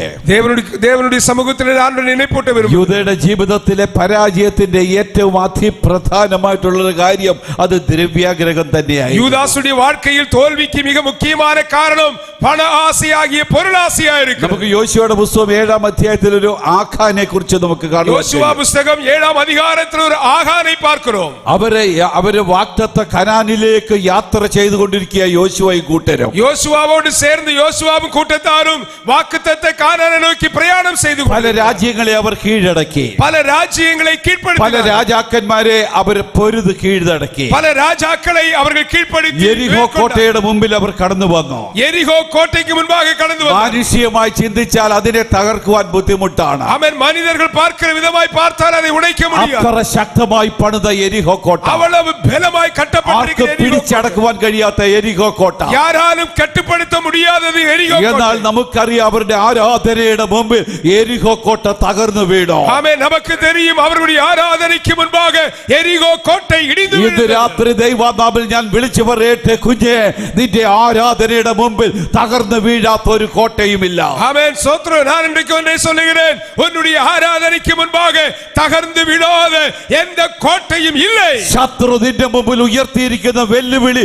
എത്ര വലുതാണെങ്കിലും നീ ദൈവത്തെ ആരാധിക്കുമ്പോ, ദൈവത്തെ സ്തുതിക്കുമ്പോ നിന്റെ മുമ്പിൽ ഉയർന്നു നിൽക്കുന്ന ആ കോട്ട തകർന്നു വീഴുമെന്ന് എത്ര പേർക്ക് വിശ്വസിക്കുവാൻ കഴിയും? ஆமென். நீ தேவனை ஆராதிக்கிற வேளையில் உனக்கு முன்பாக எவ்வளவு பெரிய சவால் இருந்தாலும் அந்த சவால்கள் எல்லாம் இடிந்து விடும் என்பதை அறிந்து ഈ രാത്രി അത് വിശ്വസിക്കുന്ന പ്രിയപ്പെട്ടവ കരം തട്ടി ഒരു നിമിഷം ദൈവത്തെ സ്തുതിക്കാമോ? നിന്റെ മുമ്പിൽ നിന്റെ തലമുറയ്ക്കെതിരെ, നിന്റെ കുടുംബത്തിനെതിരെ ശത്രു ഉയർത്തിയിരിക്കുന്ന വെല്ലുവിളി ഈ രാത്രിയിൽ അത് തകർന്നു വീഴട്ടെ. ஆமென். இன்றைக்கு விசுவாசிக்கிறவர்கள் சத்தமாய் கரங்களை தட்டி கர்த்தரை துதிக்கலாம். உனக்கு முன்பாக, உன்னுடைய குடும்பத்திற்கு முன்பாக சவால்களாய் நிற்கிற எரிகோ கோட்டைகள் இடிந்து விடும் என்று ഞാൻ விசுவாசிக்கிறேன். പറയുവാൻ ആഗ്രഹിച്ചത് മറ്റൊന്നുമല്ല, ആ അത്ര ശക്തമായ എരിഹോ കോട്ട അവരുടെ മുമ്പിൽ തകർന്നു പോയി. நான் சொல்ல வந்த விஷயம் என்னவென்றால் அவ்வளவு பெரியதான எரிகோ கோட்டை அவர்களுக்கு முன்பாக இடிந்து விழுந்தது. അടുത്തത് ഹായ് പട്ടണമാണ്. அடுத்து இருப்பது ஆயி பட்டணம். അത് വളരെ നിസ്സാരമെന്ന് തോന്നി. அது மிகவும் சாதாரணமானது என்று ഹായിയെ நினைத்தார்கள். പിടിച്ചടക്കുവാൻ ഒരു ബുദ്ധിമുട്ടുമില്ല. ஆயியை பிடிப்பது சாதாரண விஷயம். ഒരു മാക്സിമം 2000 പേര് പോയാൽ മതിയെന്ന് അവർക്ക് മനസ്സിലായി. அதிகபட்சமாக 2000 பேர் போனால் ஆயியை பிடித்து விடலாம் என்று എന്നാൽ நினைத்தார்கள். യോശുവ 3000 പേരെ അയച്ചു. ஆனால் ஜோஷுவா 3000 பேரை அனுப்பினார். എന്നാൽ 3000 പേര് കടന്നു പോയെങ്കിലും അവർ അവരുടെ മുമ്പിൽ നിന്ന് പരാജയപ്പെട്ടോടി. 3000 பேர் சென்ற போதும் ஆயி பட்டணத்தார் முன்பாக அவர்கள் தோற்று முதுகிட்டு ஓடினார்கள். അനേകർ കൊല്ലപ്പെട്ടു. அநேகர் கொலை செய்யப்பட்டார்கள். യോശുവ സാഷ്ടാംഗം വീണു. யோசுவா சாஷ்டாங்கமாய் ദൈവസന്നിധിയിൽ விழுந்தார். യോശുവ നിലവിളിച്ചു. அவன் தேவ சமூகத்திலே யோசுவா விழுந்து கூக்குரலிட்டார். നിസ്സാരമെന്ന് കരുതിയ ഹായി പട്ടണത്തെ അവർക്ക് പരാജയപ്പെടുത്തുവാൻ കഴിഞ്ഞില്ല. அவன் சாதாரணம் என்று நினைத்த ஆயி பட்டணத்தை அவர்களால் ஜெயிக்க முடியும். ദൈവസന്നിധി നിലവിളിച്ചപ്പോൾ ദൈവം യോശുവയോട് ചോദിച്ചു, യോശുവ എന്തിനാണ് നീ നിലവിളിക്കുന്നത്? யோசுவா தேவனுக்கு முன்பாக விழுந்து கிடந்த போது யோசுவாவை பார்த்து ஆண்டவர் சொன்னார், நீ ஏன் எனக்கு முன்பாக விழுந்து கிடக்கிறாய் என்று. നീ നിലവിളിച്ചിട്ട് കാര്യമില്ല. நீ கூக்குரல் போட்டு எந்த காரியமும் இல்லை. ആ പാപം ചെയ്ത വ്യക്തി ഏറ്റുപറയുക. ஆ பாவம் செய்ததான் அவர் அவைகளை அவர் ஒத்துக்கொண்டு அவர் தேவனுடைய சமூகத்தில் நிற்க வேண்டும். നിങ്ങളുടെ ഇടയിൽ പാപം ചെയ്ത ഒരു വ്യക്തിയുണ്ട്. உங்களுக்கு மத்தியிலே தவறு செய்த பாவம் செய்த ஒருவர் இருக்கிறார். ആരാണെന്ന് കണ്ടുപിടിക്കുക. அது யார் என்று കണ്ടുപിടിக்க வேண்டும். യോശുവ പിറ്റേ ദിവസം ഗോത്രത്തെ എല്ലാം വിളിച്ചു. யோசுவா மறுநாளிலே 12 கோத்திரங்களையும் அழைத்தார். അങ്ങനെ ഏത് ഗോത്രമാണെന്ന് പിടിക്കപ്പെട്ടു. அப்படி அந்த கோத்திரம் ഏത് ഗോത്രമാണ് തെറ്റ് ചെയ്തതെന്ന് കണ്ടുപിടിച്ചു. அப்படி தவறு செய்தது எந்த கோத்திரம் என்று கண்டுபிடிக்கப்பட்டது. യഹൂദ ഗോത്രമാണെന്ന് മനസ്സിലായി. அப்படி யூதா கோத்திரம் கண்டுபிடிக்கப்பட்டது. പിന്നെ കുലം കുലമായിട്ട് ആൾക്കാരെ വിളിച്ചു. அப்புறம் அவர்கள் குலம் குலமாக சீட்டு போட்டார்கள். കുടുംബ കുടുംബമായിട്ട് വിളിച്ചു. அப்புறம் குடும்பம் குடும்பமாக போட்டார்கள். അവസാനം ആഖാൻ പിടിക്കപ്പെട്ടു. கடைசியாக ஆகான் மேல் சீட்டு விழுந்தது. ആഖാൻ പിടിക്കപ്പെട്ട് ആഖാൻ യോശുവയുടെ മുമ്പിൽ വന്നു. ஆகான் பிடிக்கப்பட்டு ஆகானை யோசுவாவுக்கு முன்பாக கொண்டு வந்து ആഖാനോട് യോശുവ ചോദിച്ചു, യോശുവ നീ എന്താണ് ഈ ചെയ്തത്? ஆகானை பார்த்து யோசுவா கேட்டார், நீ என்ன செய்தாய் என்று. എന്നാൽ ആഖാൻ പറഞ്ഞത് വളരെ നിസ്സാരമായിട്ടുള്ള ഒരു തെറ്റാണ്. ஆனால் ஆகான் சொன்னது சின்ன சாதாரணமான ஒரு தவறு என்று சொன்னார். പല കാര്യങ്ങളൊന്നും ഞാൻ മോഷ്ടിച്ചെടുത്തില്ല. நான் பெரிய பெரிய விஷயங்கள் ஒன்றும் திருடவில்லை. ഒരു ബാബിലോണിയ മേലങ്കി, ஒரு பாபிலோனிய ஷால்வை, 200 ശേക്കൽ വെള്ളി, 200 சேக்கல் வெள்ளி, 50 ശേക്കൽ പൊൻകട്ടി, 50 சேக்கல் தங்கம். നിസ്സാരമായിട്ടുള്ള ഒരു കാര്യം. இது சாதாரணமான ஒன்றுதான். കാരണം ഒരു വലിയ രാജ്യത്തെ പിടിച്ചെടുക്കുമ്പോൾ, ஏனென்றால் ஒரு பெரிய ഒരു രാജ്യത്തെ ആക്രമിക്കുവാൻ വേണ്ടി ചെല്ലുമ്പോൾ, ஒரு ராஜ்யத்தை ஆக்கிரமிக்க செல்லும்போது ഇതൊക്കെ വളരെ നിസ്സാരമായിട്ടുള്ള ഒരു കാര്യമാണ്. இதெல்லாம் சாதாரணமான காரியம். എന്നിട്ട് എന്താണ് സംഭവിച്ചതെന്ന് ஆனால் നമുക്കറിയാം. என்ன നടந்தது? അവരെ എല്ലാം വിളിച്ചുകൂട്ടി. அவர்கள் எல்லாம் அழைத்தார்கள். ആഖാന്റെ മക്കളും പെൺമക്കളും ആൺമക്കളും ஆகானுடைய குடும்பம், ஆகானுடைய സകല മൃഗസമ്പത്തുകളും அவருடைய எல்லா சொத்துக்களும், അവനുള്ള സകലതും அவருடைய எல்லாவற்றையும், അവരെ കല്ലെറിഞ്ഞു കൊല്ലുക മാത്രമല്ല, அவர்களை கல்லெறிந்து கொல்வது ഒരു மட்டுமல்ல, മൺകൂരയുടെ ഉള്ളിൽ അവരായി. ஒரு பெரிய கல் குவியலாக மாற்றினார்கள். അത്ര വലിയ ഭാരമേറിയ വിഷയം അവരുടെ ജീവിതത്തിൽ കടന്നു വന്നു. அவ்வளவு பெரிய பாரமான காரியம் அவருடைய வாழ்க்கையில். അവരെ കല്ലെറിയുക മാത്രമല്ല, അവരെ ചുട്ട് കളഞ്ഞു എന്നാണ് വചനം പറയുന്നത്. அவர்கள் கல்லெறிந்தது மட்டுமல்ல, அவர்களை எரித்து போட்டார் என்று வேதம் சொல்லுகிறது. ഇന്ന് രാത്രി ദൈവസന്നിധിയിലായിരിക്കുന്ന പ്രിയപ്പെട്ടവരോട് ഞാൻ ഓർപ്പിക്കട്ടെ, இன்று இரவிலே தேவனுடைய சமூகத்தில் இருக்கிறவங்களுக்கு நான் ഒരുപക്ഷെ നിസ്സാരമെന്ന് നാം ചിന്തിക്കുന്ന ചില തെറ്റുകൾ, ஒருவேளை நாம் சாதாரணம் என்று நினைக்கிற சில தவறுகள், നിസ്സാരമെന്ന് കരുതുന്ന ചില പാപങ്ങൾ, சாதாரணம் என்று நினைக்கிற சில பாவங்கள், ഒരുപക്ഷെ ചില നമ്മുടെ വാക്കുകൾ കൊണ്ടുള്ള പാപമായിരിക്കാം, ஒருவேளை நம்முடைய வார்த்தையினால் செய்கிற നമ്മുടെ നോട്ടം കൊണ്ടുള്ള പാപമായിരിക്കാം, நம்முடைய பார்வையினால் செய்கிற നമ്മുടെ കൊടുക്കൽ വാങ്ങൽ കൊണ്ടുള്ള പാപമായിരിക്കാം, கொடுக்கல் வாங்கல் மூலமாய் உண்டான ഒരുപക്ഷെ നിസ്സാരമെന്ന് നമുക്ക് തോന്നിയെന്നിരിക്കാം. ஒருவேளை சாதாரணம் என்று நினைக்கிறோம், എന്നാൽ ദൈവം മുമ്പാകെ നിസ്സാരമല്ല. ஆனால் இதொன்றும் தேவனுக்கு முன்பாக சாதாரணமானதல்ல. നമ്മുടെ തെറ്റ് വലുതാണെങ്കിലും ചെറുതാണെങ്കിലും ദൈവ മുമ്പാകെ തെറ്റ് തന്നെയാണ്. நம்முடைய தவறு சிறிதாயிருந்தாலும் பெரிதாயிருந்தாலும் தேவனுக்கு முன்பாக அது பெரியதாயிருக்கிறது. ഒരുപക്ഷെ നമ്മുടെ കുടുംബ ജീവിതത്തിൽ നാം ആയിരിക്കുമ്പോൾ, ஒருவேளை நம் குடும்ப வாழ்க்கையில், നമ്മുടെ സഭാ ജീവിതത്തിൽ നാം ആയിരിക്കുമ്പോൾ, நாம் சபை வாழ்க்கையில் இருக்கும்போது, ഈ ലോകവുമായി നാം ബന്ധപ്പെടുമ്പോൾ, இந்த ഉലകത്തോട് தொடர்பு கொள்ளும்போது ചെറിയ ചെറിയ തെറ്റുകൾ നമ്മുടെ ജീവിതത്തിൽ വന്നെന്നിരിക്കാം. சின்ன சின்ன தவறுகள் நம்முடைய வாழ்க்கையிலே வந்திருக்கலாம். ചെറിയ കള്ളങ്ങൾ നാം പറഞ്ഞെന്നിരിക്കാം. சின்ன சின்ன பொய்கள் நாம் சொல்லி இருக்கலாம். ചെറിയ തെറ്റുകൾ നാം ചെയ്തെന്നിരിക്കാം. சின்ன தவறுகள் செய்திருக்கலாம். ഇന്ന് രാത്രി ദൈവാത്മാവിൽ ഞാൻ വിളിച്ചു പറയട്ടെ, இன்று இரவிலே தேவன் நாமத்தில் சொல்லுகிறேன், ദൈവത്തിന്റെ മുമ്പിൽ ചെറിയ തെറ്റും വലിയ തെറ്റും ഒരുപോലെ തെറ്റുകളാണ്. அவன் தேவனுக்கு முன்பாக சின்ன தவறு பெரிய தவறும் ஒரே மாதிரியான தவறு. ഇന്ന് രാത്രി നമുക്ക് നമ്മെ തന്നെ ശോധന ചെയ്യുവാൻ കഴിയുമോ? இன்று இரவிலே நம்மை நாமே சோதித்து பார்க்க வேண்டும். ഗേഹസി എന്നൊരു വ്യക്തിയെ കുറിച്ച് നമുക്കറിയാം. ஆமென். கேயாஸ் என்கிற நபரை குறித்து நமக்கு தெரியும். നയമാന്റെ പിന്നാലെ ഓടി, நாகமானுக்கு பின்னாலே சென்றான். ഓടിച്ചെന്ന് ഒരൊറ്റ കാര്യം മാത്രമേ നയമാനോട് പറഞ്ഞു. ஓடி சென்று ஒரே ஒரு விஷயத்தை தான் சொன்னான். നയമാനെ, ഞങ്ങളുടെ ബാല്യക്കാർക്ക് ചില ചെറിയ കാര്യങ്ങൾ വേണമെന്ന് യജമാനൻ എന്നോട് പറഞ്ഞു. என்னுடைய எஜமானன் சில விஷயங்கள் வேண்டும் என்று என்னை அனுப்பினார் என்றான். യജമാനൻ വാസ്തവത്തിൽ പറഞ്ഞില്ല. യജമാനൻ அப்படி சொல்லவில்லை. യജമാനൻ പറഞ്ഞില്ലായിരുന്നുവെങ്കിലും നയമാൻ കൊടുക്കുവാൻ വളരെ താല്പര്യപ്പെട്ടിരിക്കുകയായിരുന്നു. யஜமானன் சொல்லியிருக்கிறார் என்று சொல்லாதிருந்தாலும் நாகமான் கொடுப்பதற்கு சந்தோஷமாயிருக்கிறார். എന്നാൽ നയമാനോട് വ്യക്തമായിട്ട് മുഖത്ത് നോക്കി കളവ് പറഞ്ഞു. ஆனால் நாகமானுடைய முகத்தை பார்த்து இந்த கேயாஸ் பொய் சொன்னான். നയമാന് വലിയ സന്തോഷം തോന്നി. நாகமான் பெரிய சந்தோஷப்பட்டான். നയമാനോട് ചോദിച്ചത് 1 താലന്ത് വെള്ളി 2 കൂട്ടം വസ്ത്രം. അവൻ നാഗമാനിടത്തിലെ 1 താലന്ത് വെള്ളിയും 2 വസ്ത്രത്തെ. നയമാൻ പറഞ്ഞു, 1 താലന്തല്ല, പ്ലീസ് 2 താലന്ത് നീ കൊണ്ടുപോകുക. 1 താലന്തല്ല 2 താലന്ത് കൊണ്ട് ചെല്ലണ്ട. നയമാൻ ഇങ്ങനെ കൊടുക്കുവാൻ വേണ്ടി വെയിറ്റ് ചെയ്ത് നിൽക്കുകയായിരുന്നു. നാഗമാൻ ഇപ്പോ കൊടുപ്പதற்கு കാത്തിരുന്നാൽ വളരെ നിസ്സാരമായിട്ട് തോന്നാം. ഇത് സാധാരണമായി നമുക്ക് தெரியும். എന്നാൽ ഗേഹസി തന്റെ യജമാനന്റെ അടുത്തേക്ക്, പ്രവാചകന്റെ അടുത്തേക്ക് മടങ്ങി ചെന്നു. കേയാസ് തീർക്കദർശിയിടത്തിലെ വന്നാൽ ഏലീശ ഗേഹസിയോട് ചോദിച്ചു, ഗേഹസിയെ നീ എവിടെ പോയി? எலிசா கேயாசை பார்த்து கேட்டான், நீ எங்கே போனாய் என்று. അപ്പോൾ ഗേഹസി പറഞ്ഞ മറുപടി, യജമാനെ ഞാൻ എങ്ങും പോയില്ല.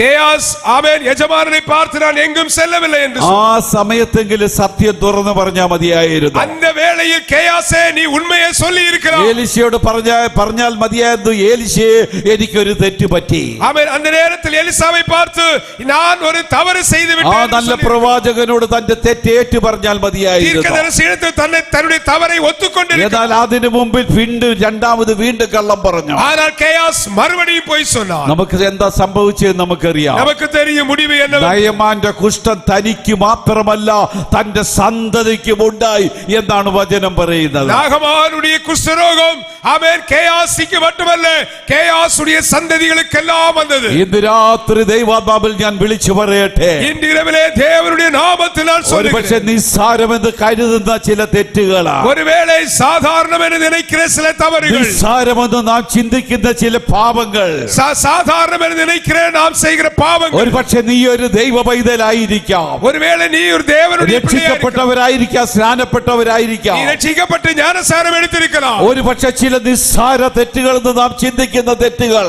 ഒരുവേളை ചിന്ന തവറ് എന്ന് നാം നിனைக்கிற ഇന്ന് രാത്രി ദൈവാത്മാവിൽ ഞാൻ വിളിച്ചു പറയട്ടെ, ദൈവ മുമ്പാകെ ചെറിയ തെറ്റും വലിയ തെറ്റുകൾ തന്നെയാണ്. ആമേൻ. நான் இன்றைக்கு இரவிலே உரக்க சொல்லுகிறேன், தேவனுக்கு முன்பாக சின்ன தவறு பெரிய தவறு இல்லை, எல்லாம் தவறு என்பது மட்டுமே. യൂദയുടെ ജീവിതത്തിൽ രക്ഷപ്പെടുവാൻ പിന്നെയും അവസരങ്ങളുണ്ട്. യൂദാസുடைய வாழ்க்கையில் தப்பிப்பதற்கு மறுபடியும் வாய்ப்புகள் இருந்தது. യേശുവിനെ ക്രൂശിക്കുവാൻ വിധിച്ചു. യേശുவை சிலுவையில் அறையதற்கு கொண்டு சென்றார். അനുദപിച്ച് മഹാപുരോഹിതന്റെ അടുക്കിലേക്ക് യൂദ ഓടി. ஆமென். அவன் அனுதாபப்பட்டு പ്രധാന ആസാര്യനിടത്തിലേക്ക് சென்றார். ഒരുപക്ഷെ ഞാൻ ഇങ്ങനെ ചിന്തിക്കുന്നു, യൂദ ആദ്യം ചിന്തിച്ചു കാണത്തില്ല യേശുവിനെ അവർ കൊല്ലുമെന്ന്. ഒരുവേളை நான் இப்படி நினைக்கிறேன், யூதாஸ் இயேசுவை கொன்று விடுவார்கள் என்று அவன் நினைக்காமல் இருந்திருக்கலாம். ആ യാഥാർത്ഥ്യം മനസ്സിലാക്കിയപ്പോൾ അവന്റെ ഹൃദയത്തിൽ ചെറിയൊരു അനുതാപം തോന്നി. ஆனால் இயேசுவை கொலை செய்ய போகிறார் என்பதை கேள்விப்பட்டபோது அவருடைய மனம் உடைந்தது. അവർ ഓടിയത് മഹാപുരോഹിതന്മാരുടെ അരികിലേക്കാണ്. அவர் ഓടി ചെന്നത് മഹാപ്രധാന ആസാര്യനിടത്തിൽ. മഹാപുരോഹിതന്മാരോട് പറഞ്ഞു, അയ്യോ ഞാൻ പാപം ചെയ്തു. മഹാപ്രധാന ആസാര്യനെ பார்த்து சொன்னான், நான் பாவம் செய்தேன். അതുകൊണ്ട് അന്നേരം മഹാപുരോഹിതൻ പറഞ്ഞ മറുപടി, അതിന് ഞങ്ങൾക്ക് എന്ത്? അവൻ அதற்கு பிரதான ஆசாரியன் சொன்னான், அது உன்னுடைய காரியம், நாங்கள் என்ன செய்வது என்றார். നീ തന്നെ നോക്കിക്കൊള്ളുക, அது നീയേ பார்த்துக்கொள் என்று சொன்னார். It is not our problem, this is your problem. നിന്റെ വിഷയമാണ്, ഞങ്ങളുടെ വിഷയമല്ല. இது உன்னுடைய பிரச்சனை, எங்களுடைய பிரச்சனை அல்ல என்று சொன்னார். ആ കഠിനമായ മറുപടി യൂദയുടെ ഹൃദയത്തെ തകർത്തു. அந்த கடினமான மறு உத்தரவு அவனுடைய இருதயத்தை மறுபடியும் நொறுக்கியது. വിശ്വസിക്കുന്നു, യൂദ മഹാപുരോഹിതന്മാരുടെ അരികിലേക്ക് പോകുന്നതിന് പകരം, ஆமென், நான் விசுவாசிக்கிறேன், யூதாஸ் പ്രധാന ആസാര്യരിടത്തിൽ പോവதற்கு பதிலாக ആ ഓട്ടം കാൽവറി ക്രൂശിലേക്കായിരുന്നു എങ്കിൽ, ആമേൻ, അവൻ ഓടുന്ന ഓട്ടം കൽവാരി സിലുവയെ നോക്കി ഓടിയിരിപ്പാൻ. യേശുവിന്റെ അരികിലേക്കായിരുന്നു ആ ഓട്ടമെങ്കിൽ, അവൻ യേശുവെ നോക്കി ഓടിയിരിപ്പാൻ. മഹാപുരോഹിതന്മാരുടെ അരികിൽ പോകുന്നതിന് പകരം യേശു കർത്താവിന്റെ അരികിലേക്ക് അവൻ പോയിരുന്നെങ്കിൽ, അവൻ പ്രധാന ആസാര്യരിടത്തിൽ ഓടുവதற்கு பதிலாக അവൻ യേശുവെ നോക്കി ഓടിയിരിപ്പാനേയാനാൽ യൂദയുടെ ജീവിതത്തിൽ അത് സംഭവിക്കുകയില്ലായിരുന്നു. യൂദാസുடைய வாழ்க்கையில் ആമേൻ அப்படி ஒரு முடிவு வந்திருக்காது. പത്രോസിനെ കുറിച്ച് നാം പഠിക്കുമ്പോൾ നമുക്കറിയാം, പേതുരുവെ കുറിച്ച് നാം പഠിക്കുമ്പോൾ നമുക്ക് தெரியும், ഒന്നല്ല രണ്ടല്ല പല പ്രാവശ്യം പത്രോസ് യേശുവിനെ തള്ളിപ്പറഞ്ഞു. ഒന്നല്ല രണ്ടല്ല പലമുறை യേശുവെ അവൻ മറുതലിത്താൻ. യേശുവിനെ ഈ ക്രൂശിക്കുവാൻ വേണ്ടി കൊണ്ടുപോകുമ്പോൾ അല്പം അകലം വിട്ട് സഞ്ചരിച്ചു. യേശുവെ പിടിച്ച് സിലുവയിൽ അறை കൊണ്ടു ചെല്ലുമ്പോൾ അവൻ സറ്റ് പിന്നാകവേ കടന്നു ചെന്നു. അവനെ കണ്ട് ഒരു ബാല്യക്കാരത്തി ചോദിച്ചു, നിന്നെ കണ്ടിട്ട് നീ ഗലീലക്കാരന്റെ കൂടെ ഉള്ളവനാണല്ലോ എന്ന് തോന്നുന്നല്ലോ എന്ന് പറഞ്ഞു. പേതുരുവെ பார்த்து അവൻ ഒരു സഹോദരി കേട്ടാൽ, ഒരു സ്ത്രീ കേട്ടാൽ, നീ ഗലീലയക്കാരനായി യേശുവോട് ഇരുന്നവനല്ലവാ എന്ന്. അപ്പോൾ പത്രോസ് പറഞ്ഞു, ഞാൻ അവനെ അറിയുന്നില്ല. அப்பொழுது பேதுரு சொன்னார், எனக்கு அவரை தெரியாது என்று. വേറൊരാൾ ചോദിച്ചു, നീ നസറേനാണ് യേശുവിനോട് കൂടെ ഉള്ളവനാണല്ലോ എന്ന് ഞാൻ മനസ്സിലാക്കുന്നെന്ന് പറഞ്ഞു. അടുത്ത് നീ നസറേനായി യേശുവോട് ഇരുന്നായി എന്ന് ഞാൻ അറിയുகிறேன் என்று അവിടെ പറഞ്ഞു, ഞാൻ അവനെ ആരാണെന്ന് പറയുന്നത് പോലും എനിക്ക് മനസ്സിലാകുന്നില്ല. അപ്പോൾ അവൻ சொன்னான், നീ யாரை பற்றி சொல்லுகிறாய் என்று கூட எனக்கு தெரியவில்லை என்று. വേറൊരാൾ ചോദിച്ചു, നിന്റെ ഉച്ചാരണം കേട്ടിട്ട് നീയും അവനോട് കൂടെ ഉള്ളവനാണെന്ന് തോന്നുന്നല്ലോ എന്ന് പറഞ്ഞു. ഇനിയൊരുവർ சொன்னார், உன்னுடைய வார்த்தையை கேட்டால் நீயும் அவரோடு இருந்தவன் என்று தோன்றுகிறது என்று. വീണ്ടും അവനെ അറിയുന്നില്ലെന്ന് ആണയിട്ട് തള്ളിപ്പറഞ്ഞു. മറുപടിയും അവൻ എനിക്ക് தெரியாது என்று சொல்லி ആണയിട്ട് ശപിക്കാൻ തുടങ്ങി. 3 പ്രാവശ്യം യേശുവിനെ തള്ളിപ്പറഞ്ഞു. 3 മുறை യേശുവെ മറുതലിച്ചു. അതിനു മുമ്പ് പല പ്രാവശ്യം പരാജയത്തിന്റെ വക്കിലെത്തിയ വ്യക്തിയാണ്. அதற்கு முன்பு பலமுறை தோல்வியினுடைய கடைசி படிக்கு சென்றவர். ഒരിക്കൽ പത്രോസ് ചോദിച്ചു, സകലതും വിട്ട് നിന്നെ അനുഗമിച്ചാൽ ഞങ്ങൾക്ക് എന്ത് കിട്ടും? ஒருமுறை பேதுரு இயேசுவை பார்த்து கேட்டான், எல்லாவற்றையும் விட்டு உம்மை பின்பற்றினால் எங்களுக்கு என்ன கிடைக்கும்? ഒന്നിനു പിറകെ ഒന്നായി പല പല പരാജയത്തിന്റെ അനുഭവങ്ങൾ ഈ പത്രോസിന്റെ ജീവിതത്തിൽ വന്നിട്ടും ஒன்றன் பின் ஒன்றாக அநேக பிரச்சனைகள் அநேக தோல்விகள் பேதுருடைய வாழ்க்கையில் வந்திருந்தும் അപ്പൊ എന്നിട്ടും എന്നെ ചിന്തിപ്പിച്ച ഒരു കാര്യം ഞാൻ പറയാം. அப்படி இருந்தும் என்னை சிந்திக்க வைத்த ஒன்றை நான் சொல்கிறேன். മർക്കോസിന്റെ സുവിശേഷത്തിന്റെ അവസാന ഭാഗത്തേക്ക് നാം കടന്നു വരുമ്പോൾ, மார்க்கோட சுவிசேஷத்தினுடைய கடைசி பகுதிக்கு வருகிற வேளை, അതിന്റെ 16-ാം അധ്യായത്തിലേക്ക് കടന്നു വരുമ്പോൾ 16-ാം அதிகாரத்தில் ആ ഭാഗം വായിക്കുവാൻ വേണ്ടി ആഗ്രഹിക്കുന്നില്ല. நான் அந்த பகுதியை வாசிக்க விரும்பவில்லை. ഈ 3 പ്രാവശ്യം തള്ളിപ്പറഞ്ഞ പത്രോസ്, இந்த 3 മുறை மறுதலித்த பேதுரு, ആ പത്രോസിനെ കുറിച്ച് പരിശുദ്ധാത്മാവ് രേഖപ്പെടുത്തിയിരിക്കുന്ന ഒരു കാര്യം, அந்த பேதுருவை குறித்து பரிசுத்தாவியானவர் எழுதி வைத்திருக்கிற യേശുവിന്റെ ക്രൂശീകരണം കഴിഞ്ഞു, യേശുവിന്റെ സിലുവை മരണം முடிந்தது. പാവപ്പെട്ട സഹോദരിമാർ അവന്റെ ശരീരം ഒരിക്കലൂടെ കാണുവാൻ ആഗ്രഹത്തോടെ ആ കല്ലറയിലേക്ക് കടന്നുപോയി. ആമേൻ. அந்த സഹോദരികൾ மறுபடியும் ஒருமுறை கூட இயேசுவின் சரீரத்தை பார்க்க கல்லறைக்கு சென்றார்கள். കല്ലുരുട്ടി മാറ്റിയിരിക്കുന്നത് കണ്ടു. கல் உருட்டப்பட்டிருக்கிறதை பார்த்தார்கள். അവസാനം അവന്റെ ബോഡി ആ കല്ലറയിൽ കണ്ടില്ല. அப்புறம் பார்த்தபோது இயேசுவுடைய உடலை அங்கே காணவில்லை. അവിടെ ഇരുന്ന ദൂതൻ ആരാണെന്ന് മനസ്സിലാക്കാതെ ചോദിച്ചു, ആരാണ് ഞങ്ങളുടെ പ്രിയപ്പെട്ടവന്റെ ശരീരം എടുത്തത്? அங்கே இருக்கிற தூதரை பார்த்து யார் என்று தெரியாதபடி என்னுடைய இயேசு இல்லாவிட்டால் எங்களுடைய குருவை யார் எடுத்துக்கொண்டு போறார்? ഞാൻ ആ ഭാഗം വിശദീകരിക്കുവാൻ വേണ്ടിയല്ല, நான் அந்த பகுதியை விளக்க விரும்பவில்லை. എന്നാൽ അങ്ങനെ ചോദിച്ചപ്പോൾ ഈ ദൂതൻ ഒരു കാര്യം പറഞ്ഞു. அப்பொழுது அவர் கேட்டபோது தூதன் ஒன்றை சொன்னார். അതാണ് എന്നെ ഏറ്റവും ചിന്തിപ്പിച്ചത്. அதுதான் என்னை மிகவும் சிந்திக்க வைத்தது. ദൂതൻ പറഞ്ഞു, അവൻ ഇവിടെ ഇല്ല, അവൻ ഉയർത്തെഴുന്നേറ്റോ. அந்த தூதன் சொன்னான், அவர் இங்கே இல்லை, உயிர்த்தெழுந்தார். സദ്വർത്തമാനം ചെന്ന് ശിഷ്യന്മാരോട് പറയുവാൻ പറഞ്ഞു. இந்த சுவிசேஷத்தை சென்று நற்செய்தியை சென்று சீஷர்களுக்கு அறிவிக்கும்படி ശിഷ്യന്മാരോട് പറഞ്ഞിട്ട് ഒരു കാര്യം എടുത്തു പറഞ്ഞു. சீஷர் எடுத்து சொல்லுங்கள் என்று சொல்லி ஒரு காரியத்தை சொன்னார். പ്രത്യേകം പേരെടുത്ത് പറഞ്ഞു. ശിഷ്യന്മാരോടും പത്രോസിനോടും പറയുവാൻ പറഞ്ഞു. അവൻ ശീശരിടത്തിലും പേതുരുവിടത്തിലും പോയി சொல்லு என்று சொன்னார். ഞാൻ പലപ്പോഴും ഈ കാര്യം ചിന്തിച്ചിട്ടുണ്ട്. நான் பலமுறை இதை பற்றி யோசித்திருக்கிறேன். മാറോട് ചാരിയിരുന്ന യോഹന്നാന്റെ പേരല്ല പറഞ്ഞത്. மார்போடு சாய்ந்திருந்த யோவானுடைய பெயரை சொல்லவில்லை. കൂടെ നടന്ന യാക്കോബിന്റെ പേരല്ല പറഞ്ഞത്. கூட இருந்த யாக்கோபுடைய பெயரை சொல்லவில்லை. മറ്റു പലരുടെയും പേര് പരിശുദ്ധാത്മാവ് മാറ്റിവെച്ചപ്പോൾ அங்கிருந்த எல்லாருடைய பெயரையும் பரிசுத்தாவியானவர் சொல்லாமல் விட்டார். എന്തുകൊണ്ട് ഇവിടെ പത്രോസിന്റെ പേര് മാത്രം എടുത്തു പറഞ്ഞു? எதற்காக பேதுருவுடைய பெயரை எடுத்து சொன்னார்? പല പ്രാവശ്യം തള്ളിപ്പറഞ്ഞ പത്രോസിന്റെ പേര് എന്തുകൊണ്ട് അവിടെ പരിശുദ്ധാത്മാവ് അവിടെ രേഖപ്പെടുത്തി? அவன் பலமுறை தள்ளி சொன்ன மறுதலித்த பேதுருவுடைய பெயரை ஆவியானவர் ஏன் இங்கே மறுபடியும் எடுத்து എന്നെ சொன்னார்? ചിന്തിപ്പിച്ച ഒരൊറ്റ വിഷയം ഞാൻ പറയാം. என்னை சிந்திக்க வைத்த ஒரு காரியத்தை ഭാരമുള്ള മരക്കുരിശുമായി യേശു കാൽവറിയിലേക്ക് നടന്നു നീങ്ങുമ്പോൾ, அவன் இயேசு கிறிஸ்து அவன் சிலுவையை சுமந்து கொண்டு கல்வாரியை நோக்கி போகும்போது, കൂടെ നടന്ന ശിഷ്യന്മാരെല്ലാം ഭയന്ന് ഓടി മാറിയപ്പോൾ, கூட இருந்த சீஷர்களாம் பயந்து ஓடி போன போது, വലിയ ഭയാജനകമായിട്ടുള്ള സംഭവം നടന്നുകൊണ്ടിരിക്കുമ്പോൾ ஒரு பயங்கரமான நிகழ்வு அங்கே நடந்து கொண்டிருக்கிறது. ഒരു പൊട്ടിക്കരച്ചിലിന്റെ ശബ്ദം യേശു കേട്ടു. ஒரு ஆமென் உடைந்து அழுகிற ஒரு சத்தத்தை இயேசு கேட்டார். യേശു പുറകോട്ട് തിരിഞ്ഞു നോക്കി. இயேசு திரும்பி பார்த்தார். പൊട്ടിക്കരയുന്ന പത്രോസ്, அவன் உரத்த குரலில் அழுகிற பேதுரு, പൊട്ടിക്കരയുന്ന പത്രോസ്, உரத்த குரலில் அழுகிற பேதுரு, ഇന്ന് രാത്രി ദൈവാത്മാവിൽ ഞാൻ വിളിച്ചു പറയട്ടെ, இன்று இரவிலே ஆவியானவருடைய பலத்தினால் ഒരു പക്ഷേ നീ 10 തെറ്റ് ചെയ്ത വ്യക്തിയായിരിക്കും. ஒருவேளை நீ 10 தவறை செய்த நபராயிருக்கலாம். അനേക തെറ്റുകളിൽ കൂടെ കടന്നുപോയ വ്യക്തിയായിരിക്കും. அநேக தவறுகள் வழியாக நீ சென்றிருக்கலாம். എന്നാൽ അതിന്റെ നടുവിൽ ദൈവസന്നിധിയിലേക്ക് കടന്നു ചെന്ന് ഏറ്റുപറഞ്ഞ് ദൈവത്തോട് മാപ്പപേക്ഷിക്കുവാൻ കഴിയുമോ? அவன் நீ இயேசுவிடத்தில் வந்து உன்னுடைய தவறை ஒத்துக்கொண்டு இயேசுவிடத்தில் மன்னிப்பு கேட்க முடியுமா? പത്രോസിന്റെ ആ പൊട്ടിക്കരച്ചിലിന് മുമ്പിൽ, அவன் பேதுருவுடைய அந்த அழுகைக்கு முன்பாக പരിശുദ്ധാത്മാവ് അവിടെ പത്രോസിന്റെ പേര് അവിടെ രേഖപ്പെടുത്തിയതിന് ഒരു തെറ്റുമില്ലെന്ന് ഞാൻ വിശ്വസിക്കുന്നു. ஆமென். அவருடைய அந்த உரத்த குரலுக்கு முன்பாக அழுகைக்கு முன்பாக ஆவியானவர் அவருடைய பெயரை எழுதி தவறில்லை. കൂടെ നടന്ന ശിഷ്യന്മാർ പലരും ഭയന്ന് ഓടി മാറിയപ്പോൾ, கூட இருந்த சீஷர்கள் எல்லாரும் பயந்து ஓடிவிட்டார்கள். ക്രൂശിന്റെ പുറകെ ഓടി നടന്ന് പൊട്ടിക്കരയുന്ന പത്രോസിനെ, ആ പത്രോസിന്റെ പേര് വിട്ടുപോകുവാൻ പരിശുദ്ധാത്മാവ് അനുവദിച്ചില്ല. ஆமென். பின்னாக அழுது கொண்டு சென்ற பேதுருவுடைய பெயரை ஆவியானவர் விட்டுவிடாதபடி எழுதி வைத்தார். ഇന്ന് രാത്രി ദൈവാത്മാവിൽ ഞാൻ ഒരു കാര്യം ഓർപ്പിക്കുവാനാണ് വരുന്നത്. இன்று இரவிலே ஆமென் தேவனுடைய ആവിയിലെ ഞാൻ നിனைப்பு ഒരു പക്ഷേ എത്ര വലിയ തെറ്റുകൾ കഴിഞ്ഞ നാളുകളിൽ നിങ്ങൾ ചെയ്തിട്ടുണ്ടെങ്കിൽ, ஒருவேளை நீங்கள் எவ்வளவு பெரிய தவறை கடந்த நாட்கள் എത്ര செய்திருந்தால், വലിയ പാപത്തിന്റെ കറകൾ നിന്റെ ജീവിതത്തിൽ കടന്നു വന്നിട്ടുണ്ടെങ്കിൽ, எவ்வளவு பெரிய பாவ கரைகளுடைய வாழ்க்கையிலே வந்திருந்தால், ഇന്ന് രാത്രി ദൈവാത്മാവിൽ ഞാൻ ഓർപ്പിക്കട്ടെ, இன்றிரவிலே நான் தேவாவியில் ஒன்றை நினைப்பூட்டுகிறேன். ദൈവസന്നിധിയിൽ നിനക്ക് ഏറ്റുപറയുവാൻ കഴിയുമോ? தேவனுக்கு முன்பாக நீ ஒன்றை ദൈവത്തോട് മാപ്പ് ചോദിക്കുവാൻ കഴിയുമോ? தேவனிடத்தில் மன்னிப்பு கேட்க முடியும். കർത്താവേ, എന്റെ ജീവിതത്തിലെ കുറവുകൾ ക്ഷമിക്കണമേ എന്ന് ഏറ്റുപറയുവാൻ കഴിയുമോ? ஆண்டவரே, என்னுடைய வாழ்க்கையில் வந்த தவறுகளை மன்னியும் என்று நீங்கள் ஒப்புக்கொடுக்க முடியும். അവിടെയാണ് ദൈവത്തിന്റെ വിടുതൽ കാണുന്നത്. அங்கே நீங்கள் தேவனுடைய விடுதலை அனுபவிக்க முடியும். പത്രോസ് ചെയ്തതുപോലെ യൂദാ ചെയ്തിരുന്നെങ്കിൽ, பேதுரு செய்ததை போன்று யூதாஸ் செய்திருந்தார். എന്നിട്ട് പകരം എന്താണ് ചെയ്തതെന്ന് നമുക്കറിയാം. ஆனால் யூதாஸ் என்ன செய்தான் நமக்கு தெரியும். മഹാപുരോഹിതന്റെ അരികിലേക്ക് ഓടിച്ചെന്നു. பிரதான ஆசாரியனிடத்தில் ஓடி சென்றார். കാൽവറി ക്രൂശിലേക്ക് അവൻ ഓടുവാൻ മടിച്ചു. அவன் கல்வாரியை நோக்கி ஓடுவதற்கு அவன் விரும்பவில்லை. യേശുവിന്റെ അരികിലേക്ക് പോകുവാൻ അവൻ മടിച്ചു. இயேசுவிடத்தில் போக அவன் விரும்பவில்லை. അതുകൊണ്ട് എന്താണ് സംഭവിച്ചത് നമുക്കറിയാം. ஆகையினால என்ன நடந்தது என்று நமக்கு தெரியும். യൂദായുടെ ഭാവി യൂദാ കെട്ടിഞ്ഞാന്ന് ചത്തു.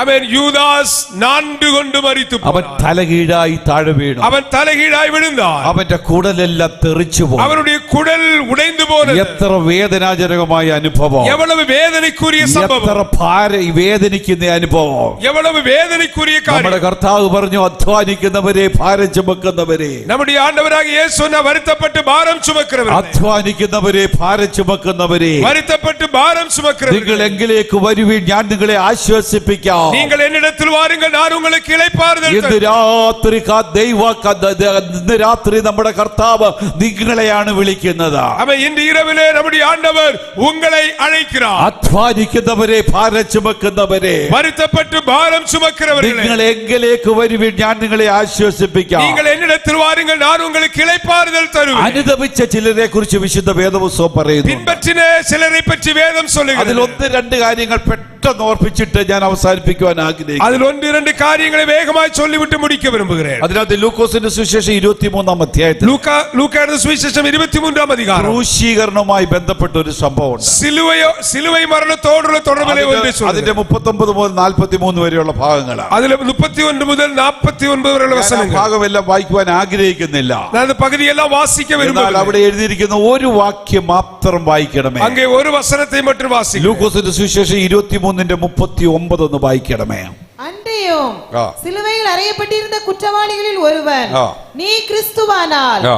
உன்னையும் எங்களையும் ரட்சித்துக்கொள் என்று அவரை இகழ்ந்தான். മതി, തൂക്കിയ ദുഷ്പ്രവർത്തിക്കാൽ ഒരുത്തൻ നീ ക്രിസ്തു അല്ലയോ, നിന്നെ തന്നെയും ഞങ്ങളെയും രക്ഷിക്ക എന്ന് പറഞ്ഞ് അവനെ ദുഷിച്ചു. நீ கிறிஸ்துவானால் உன்னையும் எங்களை ரட்சித்துக் கொள் என்று அவரை இகழ்ந்தார். അവിടെ രണ്ട് ദുഷ്പ്രവർത്തിക്കാര്, அங்கே ரெண்டு நபரை பார்த்தார். രണ്ട് കള്ളന്മാർ, இரண்டு குற்றவாளிகள், ഏറ്റവും വലിയ കുറ്റവാളികൾ. மிகவும் பெரிய குற்றவாளிகள். അവരുടെ ജനനം മുതൽ ഇന്ന് വരെയും തെറ്റു മാത്രം ചെയ്തു. அவர்கள் பிறந்தது முதல் இதுவரையிலும் தவறுகள் மட்டும் செய்தவர். രണ്ടുപേരും ഒരുപോലെ കുറ്റക്കാരാണ്. இரண்டு பேரும் ஒரே மாதிரியாய் അവർ குற்றவாளிகள். പല മോഷണങ്ങൾ നടത്തി, அவர் அநேக திருடை செய்தார். അനേകരെ അവർ വലിയ കൊലപാതകം ചെയ്തു. அவர் அநேகரை கொலை ആ செய்தார். ദേശത്തെ അറിയപ്പെട്ട ദുഷ്പ്രവർത്തിക്കാരായിരുന്നു രണ്ടുപേരും. அந்த தேசத்தில் அறியப்பட்ட குற்றவாளிகள். അന്നുള്ളതിൽ ഏറ്റവും വലിയ ദാരുണമായ മരണമായിരുന്നു ക്രൂശ് മരണം.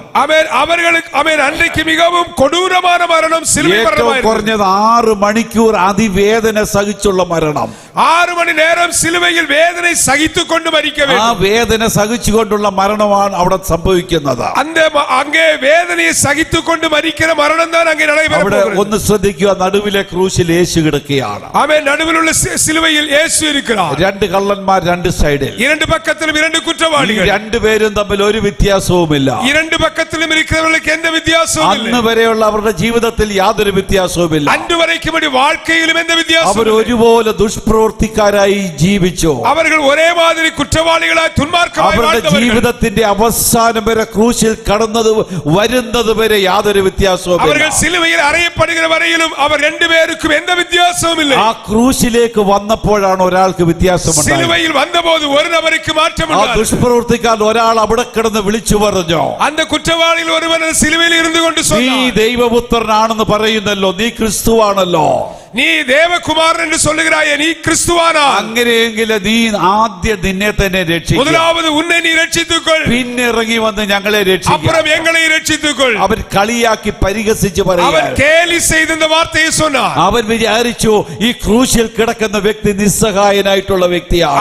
அவன் நினைத்தான் இந்த சிலுவையில் இருக்கிறவர் எந்த உதவியும் செய்ய முடியாதவர். അവനെ ഒരു കള്ളൻ യേശുവിനെ ആ സമയത്ത് പരിഹസിച്ചു പറഞ്ഞു. ஒரு குற்றவாளி, ஒரு கள்ளன் இயேசுவை பரியாசம் செய்தான். അവൻ അറിയില്ല ഈ ക്രൂശിൽ കിടക്കുന്ന വ്യക്തി ആരാണെന്ന്. அவனுக்கு தெரியாது சிலுவையில் கிடக்கிறவர் யார் என்று. സകല ചരാചരങ്ങളെ സൃഷ്ടിച്ച മഹാദൈവമാണ് ഈ ക്രൂശിൽ കിടക്കുന്നതെന്ന് അവന് മനസ്സിലായില്ല. எல்லாவற்றையும் சிருஷ்டித்த சிருஷ்டிகர் சிலுவையில் இருக்கிறார் என்பதை அவன் അറിയാതിരുந்தான். ലാസറെ പുറത്തു വരിക എന്ന് പറഞ്ഞപ്പോൾ മരിച്ച് നാറ്റം വെച്ച ലാസർ 4 ദിവസം കഴിഞ്ഞ് ലാസറിനെ പുറത്തു വരുത്തിയ മഹാദൈവമാണ് ഈ വ്യക്തി എന്ന് അവന് മനസ്സിലായി. മരിച്ച് 4 നാட்களான ലാസറുவே வெளியே வா என்று அழைத்து அவனை வெளியே கொண்டு வந்த நபர்தான் சிலுவையில் இருக்கிறார் என்று இவனுக்கு தெரியாது. 5 അപ്പം കൊണ്ട് 5000 പോഷിപ്പിച്ച മഹാദൈവമാണ് ഈ ക്രൂശിൽ കിടക്കുന്നതെന്ന് അവന് മനസ്സിലായി. 5 அப்பங்களை கொண்டு 5000 பேரை போஷித்த நபர்தான் இந்த சிலுவையில் கிடக்கிறார் என்று அவனுக்கு தெரியாது. കാറ്റേ അടങ്ങുക, കടലേ ശാന്തമാകുക എന്ന് പറഞ്ഞ് കാറ്റിനെ കടലിനെ വാക്കുകൾ കൊണ്ട് പിടിച്ചു നിർത്തിയ മഹാദൈവമാണ് ഈ ക്രൂശിൽ കിടക്കുന്നതെന്ന് അവന് മനസ്സിലായില്ല. അവൻ കാറ്റെയും കടലെയും വാർത്തയിനാൽ ശാന്തപ്പെടുത്തിയ മഹാ വല്ലമയുള്ളവർ സിലുവയിൽ ഇരിക്കുകയാർ എന്ന് അറിയാതിരുന്നു. അനേക ഭൂതങ്ങളെ പുറത്താക്കിയ അത്ഭുത പുരുഷനാണ് ഈ ക്രൂശിൽ കിടക്കുന്നവന് മനസ്സിലായി. അനേക പിശാചുകളെ തുരത്തിനെ അവൻ മഹാ അത്ഭുതമാനവർதான் സിലുവയിൽ ഇരിക്കുകയാർ എന്ന് അറിയാതിരുന്നു. 5 അപ്പം കൊണ്ട് 5000 പോഷിപ്പിച്ച മഹാദൈവമാണ് ഈ ക്രൂശിൽ കിടക്കുന്നതെന്ന് അവന് 5 മനസ്സിലായി. அப்பங்களை கொண்டு 5000 பேரை போஷித்த மகாதேவன் தான் தன்னுடைய அருகில் சிலுவையில் இருக்கிறார் என்று அறியாதிருந்தார். അവന്റെ അവസാന നിമിഷത്തിൽ അവൻ യേശുവിനെ പരിഹസിക്കുകയാണ്. அவருடைய கடைசி நிமிடத்திலும் இயேசுவை பரியாசம் செய்தார். എന്നാൽ മറ്റേ വ്യക്തി പറഞ്ഞത് എന്താണെന്ന് നമുക്കറിയാം. ஆனால் மறுபக்கத்தில் இருந்த குற்றவாளி என்ன செய்தான்? അവിടെ എഴുതിയിരിക്കുന്നത് മറ്റോനോ അവനെ ശാസിച്ചു. அவனை கடிந்து கொண்டான். സമശിക്ഷാവിധിയിലായിട്ടും நாம் ஒரே மாதிரி குற்றம் செய்து தண்டிக்கப்படுகிறோம். ദൈവത്തെ ഭയപ്പെടുന്നില്ലയോ? நீ தேவனுக்கு பயப்படுகிறதில்லையா? ഇന്ന് രാത്രി ഒരു കാര്യം ഞാൻ പറയുവാൻ ആഗ്രഹിക്കുന്നു. இன்று இரவில் நான் ஒன்றை சொல்ல விரும்புகிறேன். സുവിശേഷം കേൾക്കുന്ന എല്ലാവരും രക്ഷപ്പെടണമെന്നില്ല. சுவிசேஷத்தை கேட்கிற எல்லாரும் ரட்சிக்கப்பட வேண்டும் ദൈവവചനം കേൾക്കുന്ന എല്ലാവരും സ്വർഗ്ഗത്തിൽ ചെല്ലണമെന്നില്ല. வேதவசனத்தை கேட்கிற எல்லாரும் பரலோகத்திற்கு செல்ல வேண்டும் என்று ക്രൂശിന്റെ അരികിലേക്ക് 2 പേര് വന്നു. இங்கே சிலுவையின் அருகில் 2 பேர் வந்தார்கள். അതിൽ ഒരാൾ തള്ളപ്പെട്ടു, அதில் ஒருவர் கைவிடப்பட்டார், ഒരാൾ രക്ഷപ്പെട്ടു, ஒருவர் ஏற்றுக்கொள்ளப்படுகிறார். ഇവിടെ എന്താണ് സംഭവിച്ചത്? இங்கே என்ன நடந்தது? മറ്റേ കള്ളൻ പറഞ്ഞ വാക്ക്, அது மற்ற குற்றவாளி சொன்ன வார்த்தை. സമശിക്ഷാവിധിയിലായിട്ടും அவன் நாம் ஒரே மாதிரி தண்டிக்கப்பட்டோம். നീ ദൈവത്തെ நீ ഭയപ്പെടുന്നില്ല. தேவனுக்கு பயப்படுகிறதில்லையா? രക്ഷപ്പെടുവാനുള്ള ഏറ്റവും പ്രധാന മാർഗം ഒന്ന് ദൈവഭയം നമ്മുടെ ജീവിതത്തിൽ ഉണ്ടാകും. அவன் தப்பிப்பதற்கு ஒரே ஒரு வழி, அது தேவனை குறித்த பயம் நமக்கு உண்டாக வேண்டும். രണ്ടാമത് അവിടെ എഴുതിയിരിക്കുന്ന നാമോ ന്യായമായിട്ടുള്ള തെറ്റ് ചെയ്തു. இரண்டாவது நாமோ நியாயப்படி தண்டிக்கப்படுகிறோம். രക്ഷപ്പെടുവാനുള്ള അടുത്ത മാർഗം നമ്മുടെ തെറ്റാണെന്ന് നാം സമ്മതിക്കണം. இரண்டாவது தப்பிப்பதற்கான வழி நம்முடைய தவறை தவறென்று புரிந்து ஒத்துக்கொள்ள வேண்டும். പല കുടുംബത്തിലെ പ്രശ്നം ഭാര്യയുടെ ചിന്ത ഞാൻ ചെയ്യുന്നതെല്ലാം ശരിയാണ്, ഭർത്താവ് ചെയ്യുന്നതാണ് തെറ്റ്. ஆமென். சில குடும்பங்களில் பிரச்சனைகளுக்கு காரணம் மனைவி நினைக்கிறது நான் செய்வதெல்லாம் சரி, புருஷன் செய்வது தவறு. ഭർത്താവിന്റെ ചിന്ത ഞാൻ ചെയ്യുന്നതെല്ലാം ശരിയാണ്, ഭാര്യയുടെ ഭാഗത്താണ് തെറ്റ്. புருஷன் நினைக்கிறார் நான் செய்வது சரி, மனைவி செய்வது சரியல்ல. സഭകളിലെ പ്രശ്നം അതാണ്. இன்றைக்கு சபைகளில் பிரச்சனை அதுதான்.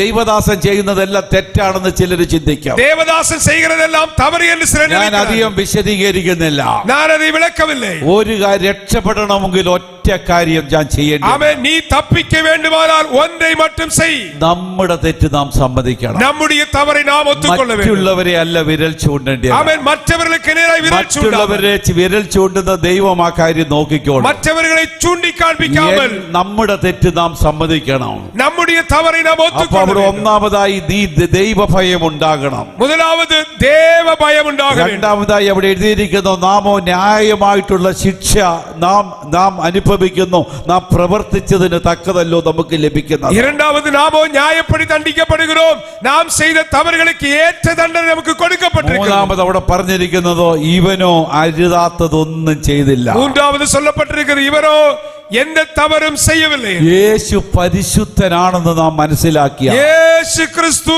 பரிசுத்தர் என்று நாம் அறிய வேண்டும். ഒന്നാമതായി ദൈവഭയം നമ്മുടെ ജീവിതത്തിൽ ഉണ്ടാകണം. முதலாவது தேவ பயம் வேண்டும். രണ്ടാമത് നാം തെറ്റുകാരനാണെന്ന് സമ്മതിക്കണം. இரண்டாவது நாம் குற்றவாளி என்று ஒத்துக்கொள்ள മൂന്നാമത് வேண்டும். യേശു പരിശുദ്ധനെന്ന് നാം സമ്മതിക്കണം. மூன்றாவது இயேசு பரிசுத்தர் என்று ஒத்துக்கொள்ள അങ്ങനെ வேண்டும். വന്നപ്പോൾ ആ വ്യക്തി ഒരു കാര്യം കർത്താവിനോട് ചോദിച്ചു. அப்படி வந்தபோது அவர் இயேசுவை பார்த்து ஒன்று கேட்டார். അവിടെ ചോദിച്ച ഒരു കാര്യം, യേശുവേ, അവിടെ പറഞ്ഞ കാര്യം, നീ രാജ്യത്വം പ്രാപിച്ചു വരുമ്പോൾ എന്നെ ഓർക്കണം. அவன் இயேசுவை பார்த்து, ஆண்டவரே, நீர் உம்முடைய ராஜ்யத்தில் வரும்போது அடியானை நினைத்தருளும் என்று சொன்னார். അവന് മനസ്സിലായി ഇത് മഹാദൈവമാണ് ഈ കിടക്കുന്നത്. ஆமென். அவன் ஒன்றை புரிந்து கொண்டான், என்னுடைய அருகில் சிலுவையில் அறையப்பட்டிருக்கிறவர் மகாதேவன், ഒരു സാധാരണ മനുഷ്യനല്ല.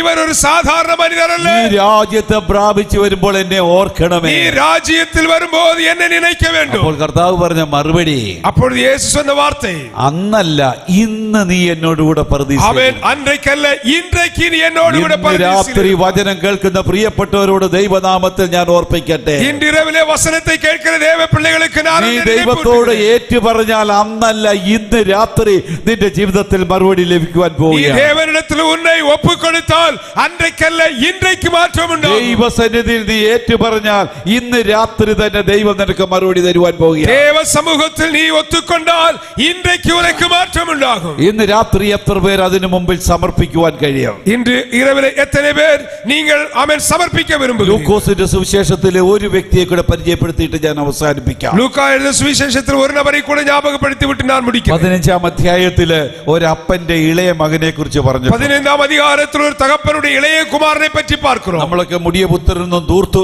ഒക്കെ പറയുന്ന ഒരു വ്യക്തി.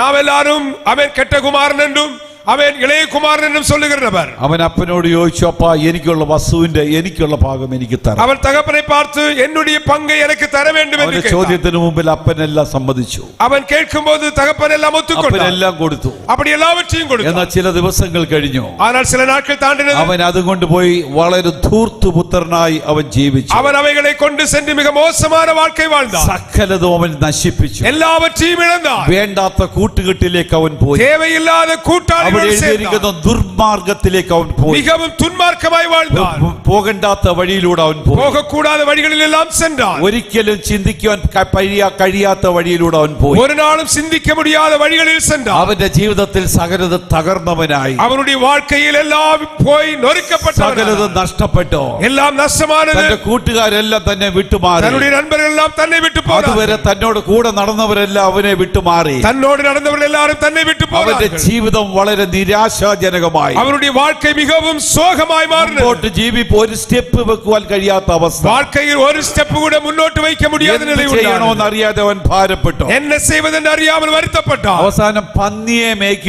പന്നിയെ വളർത്തുന്ന ഒരു വ്യക്തിയുടെ അരികിലേക്ക് கடைசியாக பன்றிகளை வளர்த்துகிற ஒரு நபரிடத்தில் சென்றான். പന്നിയെ നോക്കുവാനുള്ള ഒരു ജോലി. பன்றியை மேய்க்கக்கூடிய வேலையை கேட்டான். പന്നിക്ക് കൊടുക്കുന്ന വാളവര പോലും കഴിക്കുവാൻ അവർ സമ്മതിച്ചു. பன்றிக்கு கொடுக்கக்கூடிய அந்த உணவுகளை புசிக்க கூட அவன் அனுமதிக்கவில்லை. വിശപ്പ് കൊണ്ട് വീർപ്പ് മുട്ടി. அவன் பசியினால் மிகவும் வருத்தப்பட்டான். അവന്റെ ജീവിതം മുമ്പ് തകർന്ന ഒരു ജീവിതമായി മാറി. அவனுடைய வாழ்க்கை மிகவும் நொறுங்கினதாய் மாறினது. എന്ത് ചെയ്യണമെന്ന് അറിയാതെ വളരെ വേദനപ്പെട്ടു. என்ன செய்வதென்று அறியாமல் வேதனைப்பட்டான். അപ്പോൾ അവന്റെ അപ്പന്റെ ഭവനത്തെ കുറിച്ച് അവനൊരു ഓർമ്മ വന്നു. அப்பொழுது அவனுடைய தகப்பனுடைய வீட்டை குறித்த ஞாபகம் வந்தது. അവന്റെ അപ്പൻ വിട്ടുപോയ അപ്പന്റെ ഭവനത്തെ കുറിച്ച് ഒരു ഓർമ്മ വന്നു. அவன் விட்டு வந்த தன்னுடைய தகப்பனுடைய வீட்டை நினைத்தான். ഇന്ന് രാത്രി വചനം കേൾക്കുന്ന പ്രിയപ്പെട്ടവരോട് ഞാൻ ഓർപ്പിക്കട്ടെ, இன்றிரவிலே வசனத்தை கேட்கிற அன்புக்குரியவர்களை கொண்டு நான் ஒன்றை നിങ്ങളുടെ சொல்கிறேன். ജീവിതത്തിൽ ഒരു തകർന്ന അവസ്ഥയിലൂടെ പോകുന്ന ആരെങ്കിലും എന്നെ കേൾക്കുന്നെങ്കിൽ, இன்றைக்கு உங்களுடைய வாழ்க்கையில் நொறுக்கப்பட்ட சூழ்நிலையில் யாராவது இருப்பார்களே, നിരാശയുടെ അനുഭവത്തിലൂടെ കടന്നു പോകുന്ന ഏതെങ്കിലും പ്രിയപ്പെട്ടവർ എന്നെ കേൾക്കുന്നെങ്കിൽ, அவன் ஸ்தோத்திரம் வேதனையுள்ள சூழ்நிலையில் யாராவது கடந்து சென்றார். അപ്പന്റെ ഭവനത്തെ കുറിച്ച് ഓർമ്മ വരുവാൻ കഴിയുമോ?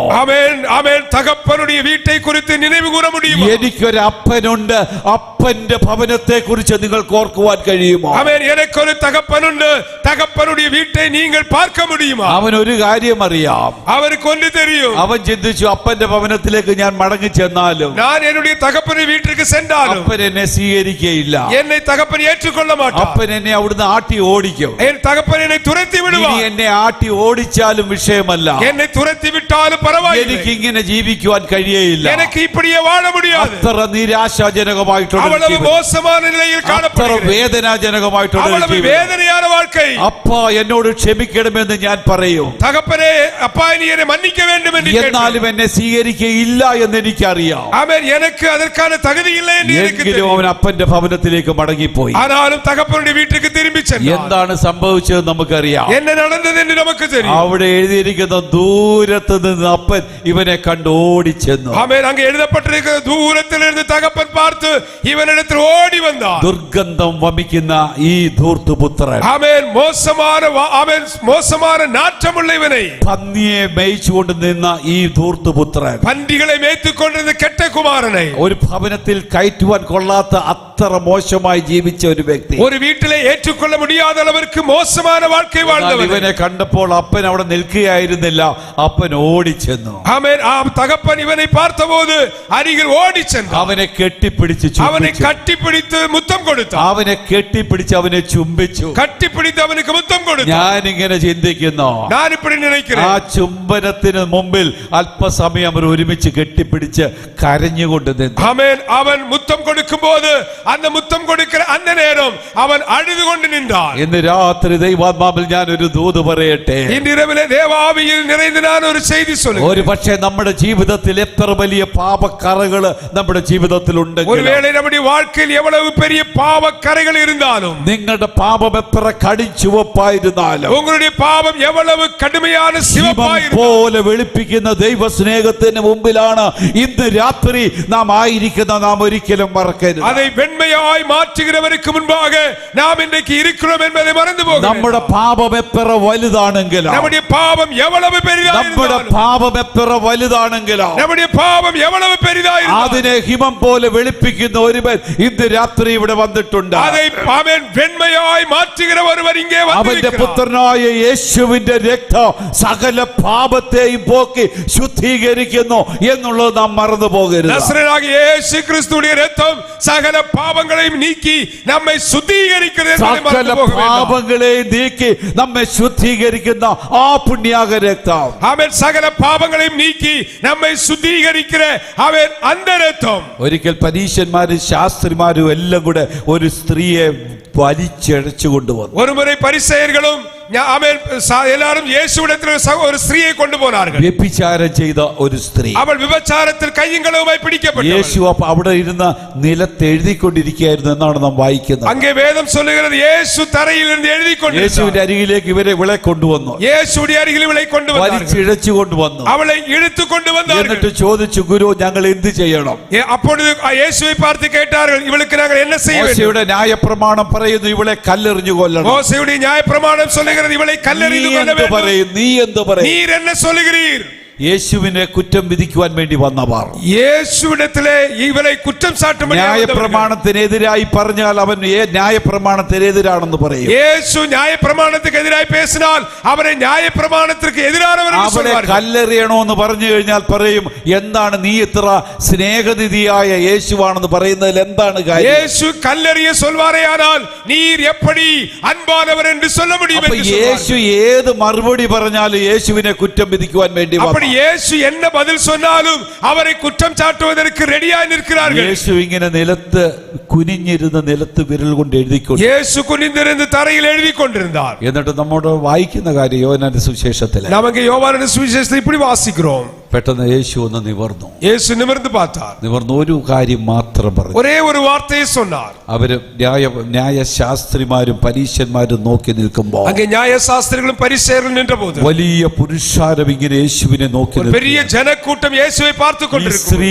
നിലവിളിച്ചുകൊണ്ട് ഏത് സമയത്തും കല്ലുകളെല്ലാം എന്റെ മേൽ പതിക്കുമെന്ന് വേദനിച്ചുകൊണ്ട് നിന്നു. இந்த ஸ்திரீ மிகவும் வேதனையோடு எப்பொழுது வேண்டுமானாலும் இந்த கல்லுகள் எல்லாம் என் மேல் விழலாம் என்று അവൾ நிற்கிறாள். മരണത്തെ മുമ്പിൽ കണ്ടുകൊണ്ടിരുന്നു. அவள் மரணத்தை மிகவும் அருகில் பார்த்து ഞാൻ ഇങ്ങനെ ചിന്തിക്കുന്നു, കല്ലെറിയുവാൻ എല്ലാവരും കല്ലുമായി നിൽക്കുകയാണ്. நான் இப்படி நினைக்கிறேன், எல்லாரும் கைகளில் கற்களோடு நிற்கிறார்கள். അടുത്ത നിമിഷം അത് സംഭവിക്കുമെന്ന് അവൾ அடுத்த പ്രതീക്ഷിച്ചു. நிமிஷம் கல்லெறிவார்கள் என்று അവൾ அவளுக்கு தெரியும். തകർന്ന ഹൃദയത്തോടെ നിൽക്കുകയാണ്. அவள் உடைந்த இருதயத்தோடு நிற்கிறாள். യേശു ഒന്ന് നിവർന്നിട്ട് നിന്നിട്ട് പറഞ്ഞു, இயேசு நிமிர்ந்து சொன்னார், നിങ്ങളിൽ പാപമില്ലാത്തവൾ ആദ്യത്തെ കല്ലെറിയട്ടെ. உங்களில் பாவம் இல்லாதவன் முதலாவது கல்லெறிய கடவன் என்று சொன்னார். ഞാൻ ഇങ്ങനെ ചിന്തിക്കുന്നു, நான் இப்படி நினைக்கிறேன், മനസാക്ഷി ഹേതുവായി மனசாட்சிக்கு விரோதமாக കല്ലുമായി ഇങ്ങനെ നിൽക്കുന്ന ഓരോ വ്യക്തികൾ, இந்த கல்லுமாய் நிற்கிற ஒவ்வொரு நபரும் മനസാക്ഷി അവരുടെ ഹൃദയത്തിൽ തറച്ചിട്ട് மனசாட்சியில் குத்துண்டவர்களா അറിയാതെ ആ കല്ല് താഴെ വീണു. அவர்களுக்கு தெரியாமலே இந்த கல் கீழே விழுந்தது. മൂത്തവൻ മുതൽ ഇളയവർ വരെ നടന്നുപോയി. அங்கே முதியவர்கள் முதல் சிறியவர்கள் வரை புறப்பட்டு சென்றார். പാപമില്ലാത്തവൻ ആദ്യത്തെ കല്ലെറിയ. உங்களில் பாவம் இல்லாதவன் முதலாவது உள்ள கல்லெறிய கடவன். ആ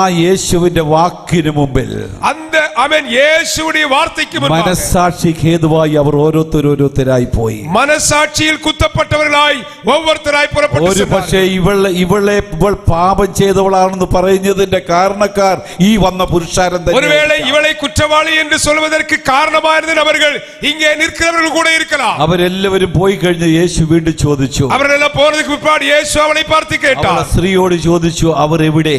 அவர்கள் எங்கே என்று கேட்டார். അവരെല്ലാവരും പോയി. அவள் சொன்னால் அவர்கள் ആരും നിനക്ക് കുറ്റം വിധിച്ചില്ലയോ എന്ന് ചോദിച്ചു. யாரும் உன்னை குற்றம் சாட்டவில்லையா என்று கேட்டார். ഇല്ല ഗുരു എന്ന് പറഞ്ഞു. இல்லை போதகரே, ഞാനും നിനക്ക് ഇപ്പോൾ കുറ്റം വിധിക്കുന്നില്ല, എന്നാൽ ഇനിമേൽ നീ പാപം ചെയ്യരുത്. நானும் உன்னை சிட்சிக்கவில்லை, இனி நீ பாவம் செய்யாதே. ഞാൻ വിശ്വസിക്കുന്ന ഒരു കാര്യം പറയാം. நான் விசுவாசிக்கிற ஒன்றை യേശു சொல்கிறேன். പാപത്തെ സ്നേഹിക്കുന്ന വ്യക്തിയല്ല. இயேசு கிறிஸ்து பாவத்தை യേശു நேசிக்கிறவர். പാപത്തെ ഏറ്റവും വെറുക്കുന്ന இயேசு വ്യക്തിയാണ്. கிறிஸ்து பாவத்தை மிகவும் എന്നാൽ வெறுக்கிறார். യേശു പാപികളെ സ്നേഹിക്കുന്നു. ஆனால் இயேசு பாவிகளை വിശുദ്ധ நேசிக்கிறார். വേദപുസ്തകം നാം പഠിക്കുമ്പോൾ പൂർണ്ണമായി നമുക്ക് മനസ്സിലാക്കുവാൻ കഴിയുന്നതാ. பரிசுத்த வேதாகமத்தை வாசிக்கும் போது நாம் இதை புரிந்து യേശു പാപത്തെ വെറുക്കുന്നു. இயேசு பாவத்தை എന്നാൽ வெறுக்கிறார். പാപികളെ യേശു സ്നേഹിക്കുന്നു. ஆனால் பாவிகளை இயேசு ഇന്ന് நேசிக்கிறார். രാത്രി ദൈവാത്മാവിൽ ഞാൻ വിളിച്ചു പറയട്ടെ, இன்று நான் இயேசுவின் நாமத்தில் சொல்லுகிறேன். ഒരു പക്ഷേ കഴിഞ്ഞ നാളുകളിലെ നമ്മുടെ ജീവിതത്തിലാ, ஒருவேளை கடந்த நாட்கள் நம்முடைய வாழ்க்கையில், നമ്മുടെ വാക്കുകളില്, നമ്മുടെ പ്രവൃത്തികളിലാ, நம்முடைய വാർത്തകളിൽ, நம்முடைய എന്റെ செயல்களில் യേശുവിനെതിരായി എന്തെങ്കിലും ചെയ്തിട്ടുണ്ടെങ്കിൽ, இயேசுவுக்கு எதிராக ஏதாவது செய்திருந்தால், യേശുവിനെതിരായി എന്തെങ്കിലും നാം പ്രവർത്തിച്ചിട്ടുണ്ടെങ്കിൽ, இயேசுவுக்கு எதிராக நாம் செயல்பட்டு ഇന്ന് இருந்தால், രാത്രി ദൈവസന്നിധിയിൽ ഏറ്റുപറയുവാൻ കഴിയുമോ? இன்று இரவிலே இயேசு தேவனுடைய ഇന്ന് சமூகத்தில் രാത്രി ஏற்றுச் ദൈവസന്നിധിയിൽ നിലവിളിച്ചുകൊണ്ട് ഏറ്റുപറയുവാൻ இன்று കഴിയുമോ? இரவிலே கூக்குரலோடு ஆண்டவருக்கு முன்பாக അവന്റെ சொல்லு. പുത്രനായ യേശുവിന്റെ രക്തം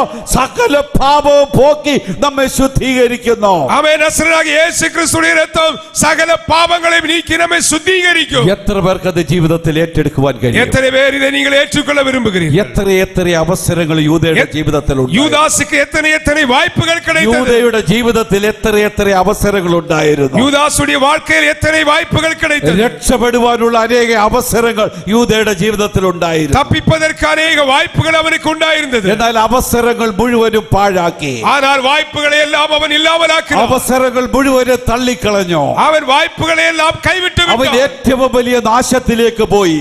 மிகவும் பெரிய அழிவுக்கு நேராய் ഇന്ന് சென்றான். രാത്രി ദൈവാത്മാവിൽ ഞാൻ പറയട്ടെ, இன்று இரவிலே தேவாவியில் சொல்லுகிறேன், നിന്റെ മുമ്പിൽ ഒരുപക്ഷെ ഇന്ന് ലഭിച്ചിരിക്കുന്ന ഈ അവസരം, ஒருவேளை உன்னுடைய வாழ்க்கையில் இன்று கிடைத்திருக்கிற இந்த வாய்ப்பு, തെറ്റുകൾ ഏറ്റുപറയുവാനുള്ള ഈ അവസരം, தவறுகளை ஏற்றுச் சொல்வதற்கான ഈ இந்த രാത്രി வாய்ப்பு. അത് പാഴാക്കി കളയരുത്. அவன் இதை நீ பாழாக்கி விடக்கூடாது. ദൈവസന്നിധിയിൽ ഏറ്റുപറയുവാൻ കഴിയണം. தேவ சமூகத்தில் ஆமென் ஏற்றுச் சொல்ல ദൈവസന്നിധിയിൽ வேண்டும். പൂർണ്ണമായി തുറന്നു പറയുവാൻ കഴിയണം. தேவ சமூகத்தில் நீ திறந்த மனதோடு சொல்ல എന്റെ வேண்டும். കർത്താവേ, എന്നെ രക്ഷിക്കണമേ. ஆமென். இயேசுவே என்னை ரட்சியும். നമ്മുടെ ജീവിതം നിത്യനാശത്തിലേക്ക് പോകുന്നതിന് മുമ്പ് ஆமென். நம்முடைய வாழ்க்கை அழிவுக்கு நேராய் ഒരു செல்வதற்கு നിത്യതയുടെ അനുഭവം നമുക്ക് ലഭിക്കുവാൻ, ஆமென். நம்முடைய புதிய அனுபவம் நமக்கு கிடைக்கும். നിസ്സാരമായ പാപം നാം ചെയ്യുമ്പോൾ, அவன் சாதாரணமான பாவம் செய்யும். നിസ്സാരമായ തെറ്റിന് മുമ്പിൽ, அவன் சாதாரணமான അത് தவறுகளுக்கு முன்பு തെറ്റല്ല എന്ന് നാം നമ്മെ തന്നെ വിധിക്കുമ്പോൾ, நாம் தவறில்லை என்று நம்மை நாமே தீர்ப்பு சொல்லும்போது, വചനം പറയുന്നു ചെറിയ തെറ്റും വലിയ തെറ്റും ദൈവ മുമ്പാകെ തെറ്റ് തന്നെയാണ്. வேதம் சொல்லுகிறது சின்ன தவறும் பெரிய தவறும் தேவனுக்கு முன்பாக தவறு. ഇന്ന് രാത്രി ഞാൻ നിങ്ങൾക്ക് വേണ്ടി ഒരു നിമിഷം പ്രാർത്ഥിക്കുവാൻ இன்று இரவிலே உங்களுக்காக ஒரு நிமிஷம் ஜெபிக்க விரும்புகிறேன். യൂദയുടെ ജീവിതത്തിൽ അനേക അവസരങ്ങൾ ഉണ്ടായി. யூதாசுடைய வாழ்க்கையில் அநேக வாய்ப்புகள் അവസരങ്ങൾ പലതും പാഴാക്കി കളഞ്ഞു. வாய்ப்புகள் எல்லாவற்றையும் இழந்து விட்டான். അവസരങ്ങൾ പലതും തള്ളിക്കളഞ്ഞു. அவன் வாய்ப்புகளை கைவிட்டு விட்டான். അവന്റെ ജീവിതം നിത്യനാശത്തിലേക്ക് പോയി. அவனுடைய வாழ்க்கை நித்திய அழிவுக்கு நேராய் കുഞ്ഞേ, சென்றது. നിനക്ക് ലഭിക്കുന്ന അവസരങ്ങൾ, அவன் உனக்கு இன்று கிடைக்கிற வாய்ப்புகள், നിന്റെ ജീവിതത്തിൽ ലഭിക്കുന്ന അവസരത്തെ നീ ഒരിക്കലും തള്ളിക്കളയരുത്. உன்னுடைய வாழ்க்கையில் கிடைக்கிற வாய்ப்புகளை நீ இழந்து விடக் கூடாது. ദൈവസന്നിധിയിൽ എത്ര പേർ ഏറ്റുപറയോ? தேவனுடைய சமூகத்தில் எத்தனை பேர் சொல்ல ദൈവസന്നിധിയിൽ முடியும்? എത്ര പേർ നിലവിളിക്കോ? அவன் எத்தனை பேர் தேவனுக்கு முன்பாக அழ ദൈവസന്നിധിയിൽ முடியும்? എത്ര പേർ കണ്ണീരൊഴുക്കോ? எத்தனை பேர் தேவனுடைய சமூகத்தில் ഈ கண்ணீர் விட രാത്രി முடியும்? ദൈവാത്മാവ് നിന്നോട് സംസാരിക്കുന്നു. இன்று இரவிலே தேவாவி உன்னோடு உன்னோடு ഈ பேசுகிறார். പട്ടികയിൽപ്പെട്ട വലിയ പാപമൊന്നും ചെയ്തു കാണത്തില്ല. ஒருவேளை பட்டியலில் உள்ள பெரிய தவறுகளை செய்யாமல் இருக்கலாம். ലോകപ്രകാരമുള്ള വലിയ തെറ്റുകൾ നിങ്ങൾ ചെയ്തിട്ടില്ല. மற்றவர்கள் செய்கிறது போல பெரிய தவறுகளை കൊലപാതകം നിങ്ങൾ ചെയ്തിട്ടില്ല. அவனை கொலை செய்யாதிருக்கலாம். മോഷണം നിങ്ങൾ ചെയ്തിട്ടില്ല. திருடாமல் இருக்கலாம். എന്നാൽ ചെറിയ ചെറിയ തെറ്റുകളെന്ന് നിങ്ങൾ ചിന്തിക്കുന്നതാ. ஆனால் நீ சின்ன சின்ன தவறு என்று ഒരു நினைப்பதை വലിയ വിപത്തിലേക്ക് നിങ്ങൾ നിന്നെ കൊണ്ടെത്തിക്കുന്നതിന് മുമ്പ്, உன்னை அது பெரிய அழிவுக்கு நேராய் கொண்டு செல்வதற்கு വലിയ முன்பு, നാശത്തിലേക്ക് നിന്നെ എത്തിക്കുന്നതിന് മുമ്പ്, பெரிய அழிவுக்கு முன்பாய் கொண்டு செல்லும் முன்பு, നിത്യ നരകത്തിലേക്ക് നിന്നെ എത്തിക്കുന്നതിന് മുമ്പ്, நித்திய நரகத்துக்கு நேராய் கொண்டு செல்லும் ഇന്ന് முன்பு, രാത്രി വചനത്തിന് മുമ്പിൽ ഏറ്റുപറയുവാൻ കഴിയുമോ? இன்று இந்த வசனத்துக்கு முன்பாக சொல்ல ഈ முடியும். രാത്രി വചനത്തിന് മുമ്പിൽ ഏറ്റുപറയുവാൻ இந்த കഴിയുമോ? வசனத்துக்கு முன்பாக ദൈവസന്നിധിയിൽ ഈ രാത്രി നിലവിളിക്കുവാൻ കഴിയുമോ? அவன் இன்று தேவனுக்கு முன்பாக நீ சொல்ல முடியும். ദൈവസന്നിധിയിൽ നിങ്ങൾക്ക് ഏറ്റുപറയുവാൻ കഴിയുമോ? உன்னுடைய தவறுகளை ஒத்துக்கொண்டு நீ தேவனுடைய சமூகத்தில் ஒத்துக்கொள்ள முடியுமா? ഞാനൊരു വാക്ക് നിങ്ങൾക്ക് വേണ്ടി പ്രാർത്ഥിക്കുവാൻ വേണ്ടി நான் ஒரு வார்த்தை உங்களுக்காக ஜெபிக்க விரும்புகிறேன். ഇന്ന് ഈ സമാപന നിമിഷത്തിലേക്ക് നാം വന്നെത്തിയിരിക്കുകയാണ്. ஆமென். இந்த நாள் முடிவு நேரத்துக்கு ഈ வந்திருக்கிறோம். മഹായോഗത്തിന്റെ രണ്ടാം ദിവസം വൈകുന്നേരത്തെ അവസാനിപ്പിക്കുന്ന നിമിഷത്തിലേക്ക് നാം இந்த பெரிய கூட்டத்தினுடைய இரண்டாவது நாளின் கடைசி நிமிடத்தில் வந்திருக்கிறோம். അവസരം നിങ്ങളുടെ മുമ്പിൽ, வாய்ப்புகள் உங்களுக்கு முன்பாக. ദൈവസന്നിധിയിൽ ഒരു നിമിഷം ഏറ്റുപറയുവാൻ കഴിയണം. தேவனுடைய சமூகத்தில் ஆமென் நீங்கள் ஒன்று அறிக்கையிடுங்கள். ഒരു പക്ഷെ ചെറിയ തെറ്റായിരിക്കാം, ஒருவேளை அது சின்ன தவறு என்று நினைக்கலாம். ചെറിയ പാപമായിരിക്കാം, அது சின்ன பாவமா இருக்கலாம். ഒരു മഹാനാശത്തിലേക്ക് പതിക്കുന്നതിന് മുമ്പ്, ஆமென். நீ ஒரு பெரிய அழிவுக்குள்ளே போவதற்கு முன்பு, നിത്യ നരകത്തിന് അവകാശികളാകുന്നതിന് മുമ്പ്, நித்திய நரகத்திற்கு பங்காளியாய் மாறும் முன்பு, ജീവിതത്തിൽ ഏറ്റവും പ്രതിസന്ധിയിൽ നീ അകപ്പെടുന്നതിന് മുമ്പ്, வாழ்க்கையில் பெரிய போராட்டத்துக்கு நீ அகப்படும் முன்பு, പ്രതികൂലത്തിന്റെ പടുകുഴിയിൽ നീ വീഴുന്നതിന് മുമ്പ്, போராட்டங்களின் படுகொழியில் நீ அகப்படும் முன்பு, ആർക്കും രക്ഷിക്കുവാൻ കഴിയാത്ത അവസ്ഥയിൽ നീ ചെന്നെത്തുന്നതിന് മുമ്പ്, யாராலும் உன்னை காப்பாற்ற முடியாத ഇന്ന് படுகொழியில் രാത്രി ഒരൊറ്റ കാര്യം മാത്രം ചെയ്താൽ മതി. இன்றிரவில் ஒன்று செய்தால் போதும். പത്രോസ് ദൈവസന്നിധിയിൽ പൊട്ടിക്കരഞ്ഞതുപോലെ, பேதுரு தேவனுக்கு முன்பாக அழுததை போன்று, പത്രോസ് ദൈവസന്നിധിയിൽ പൊട്ടിക്കരഞ്ഞതുപോലെ, பேதுரு மனங்கசந்து அழுததை போன்று, കുഞ്ഞെ നിനക്ക് ഒരു നിമിഷം പൊട്ടിക്കരയുവാൻ കഴിയുമോ? அவன் குழந்தையே நீ ஒரு நிமிஷம் மனங்கசந்து ഒരു அழுவாயா? തുള്ളി കണ്ണുനീര് നിനക്ക് ഒഴുക്കുവാൻ കഴിയുമോ? ஒரு துள்ளி கண்ணீர் உன்னால் இன்றைக்கு சிந்த முடியுமா? ആ ദൈവപുത്രൻ ഇന്ന് ഇവിടെ വന്നിട്ടുണ്ട്. அந்த தேவகுமாரன் இங்கு வந்திருக்கிறார். ഇന്ന് ഈ പന്തലിൽ ആ ദൈവപുത്രൻ വന്നിട്ടുണ്ട്. இன்று இந்த பந்தலிலே தேவகுமாரன் வந்திருக்கிறார். യഥാർത്ഥമായി നിന്നെ കാണുവാൻ ആ കർത്താവ് വന്നിട്ടുണ്ട്. நீ இருக்கிறது போல உன்னை காண்பதற்கு வந்திருக்கிறார். വിശ്വാസത്തോടെ എത്ര പേര് ഏറ്റെടുക്കാം? அவன் விசுவாசத்திலே நீ உன்னுடைய എല്ലാ പ്രിയപ്പെട്ടവരും ഒരു നിമിഷം കണ്ണുകളടയ്ക്കുക. அவன் அன்புக்குரிய எல்லாரும் ஒரு நிமிடம் ഞാൻ கண்களை നിങ്ങൾക്ക് மூடலாம். വേണ്ടി ഒരു നിമിഷം நான் പ്രാർത്ഥിക്കുവാൻ വേണ്ടി உங்களுக்காக പോകുന്നു. ஒரு நிமிஷம் ஜெபிக்க போகிறேன். എനിക്ക് വേണ്ടി പ്രാർത്ഥിക്കണമെന്ന് ആഗ്രഹിക്കുന്ന പ്രിയപ്പെട്ടവ, எனக்காக ஜெபிக்க வேண்டும் என்று നിങ്ങൾ விரும்புகிறேன். വലിയ തെറ്റുകാരാണെന്ന് ആരും വിധി എഴുതുവാനല്ല, ஆமென். உங்களை குற்றவாளி என்று தீர்ப்பு சொல்வதற்கல்ல, വലിയ പാപം ചെയ്ത വ്യക്തിയാണെന്നല്ല, பெரிய பாவம் செய்த நபர் என்று ഒരു പക്ഷേ சொல்வதற்கல்ல. നിന്റെ ജീവിതത്തിൽ എന്റെ കർത്താവിനെ വേദനിപ്പിച്ച എന്തെങ്കിലും വന്നിട്ടുണ്ട്. ஒருவேளை என்னுடைய ஆண்டவராகிய இயேசுவை வேதனைப்படுத்தின ஏதாவது നമ്മുടെ ஒன்று வந்திருக்குமானால், നമ്മുടെ വാക്കുകളില്, നമ്മുടെ പ്രവൃത്തികളില്, நம்முடைய வார்த்தையில் செயல்களில், നമ്മുടെ രഹസ്യ ജീവിതത്തിൽ, പരസ്യ ജീവിതത്തിൽ நம்முடைய ரகசிய வாழ்க்கையில் வெளியரங்க എന്റെ வாழ்க்கையில் യേശുവിനെ വേദനിപ്പിക്കുന്ന എന്തെങ്കിലും വന്നു இயேசுவை പോയി வேதனைப்படுத்துகிற ஏதாவது ஒன்று ഇന്ന് രാത്രി நடந்திருக்குமானால், എന്നോട് ക്ഷമിക്കണമെന്ന് ഒരു നിമിഷം இன்று ഏറ്റുപറയുക. இரவிலே ஆண்டவரே மன்னிக்க வேண்டும் என்று நீ சொல்வாயானா? അങ്ങനെയുള്ളവർക്ക് വേണ്ടി ഒരു നിമിഷം ഞാൻ പ്രാർത്ഥിക്കുന്നു. அப்படிப்பட்டவர்களுக்காக ஒரு நிமிஷம் ஜெபிக்க விரும்புகிறேன். ക്രൂശിലെ രണ്ട് കള്ളന്മാർ, சிலுவையிலே இரண்டு குற்றவாளிகள், ഒരു വ്യക്തി യേശുവിനെ പരിഹസിച്ച് പറഞ്ഞപ്പോൾ ஒரு நபர் இயேசுவை பரியாசம் செய்தார். മറ്റേ വ്യക്തി യേശു ആരാണെന്ന് മനസ്സിലാക്കി மற்ற நபர் இயேசு யார் என்பதை அறிந்து கொண்டார். രക്ഷപ്പെടുവാനുള്ള മൂന്ന് മാർഗം അവിടെ കണ്ടു.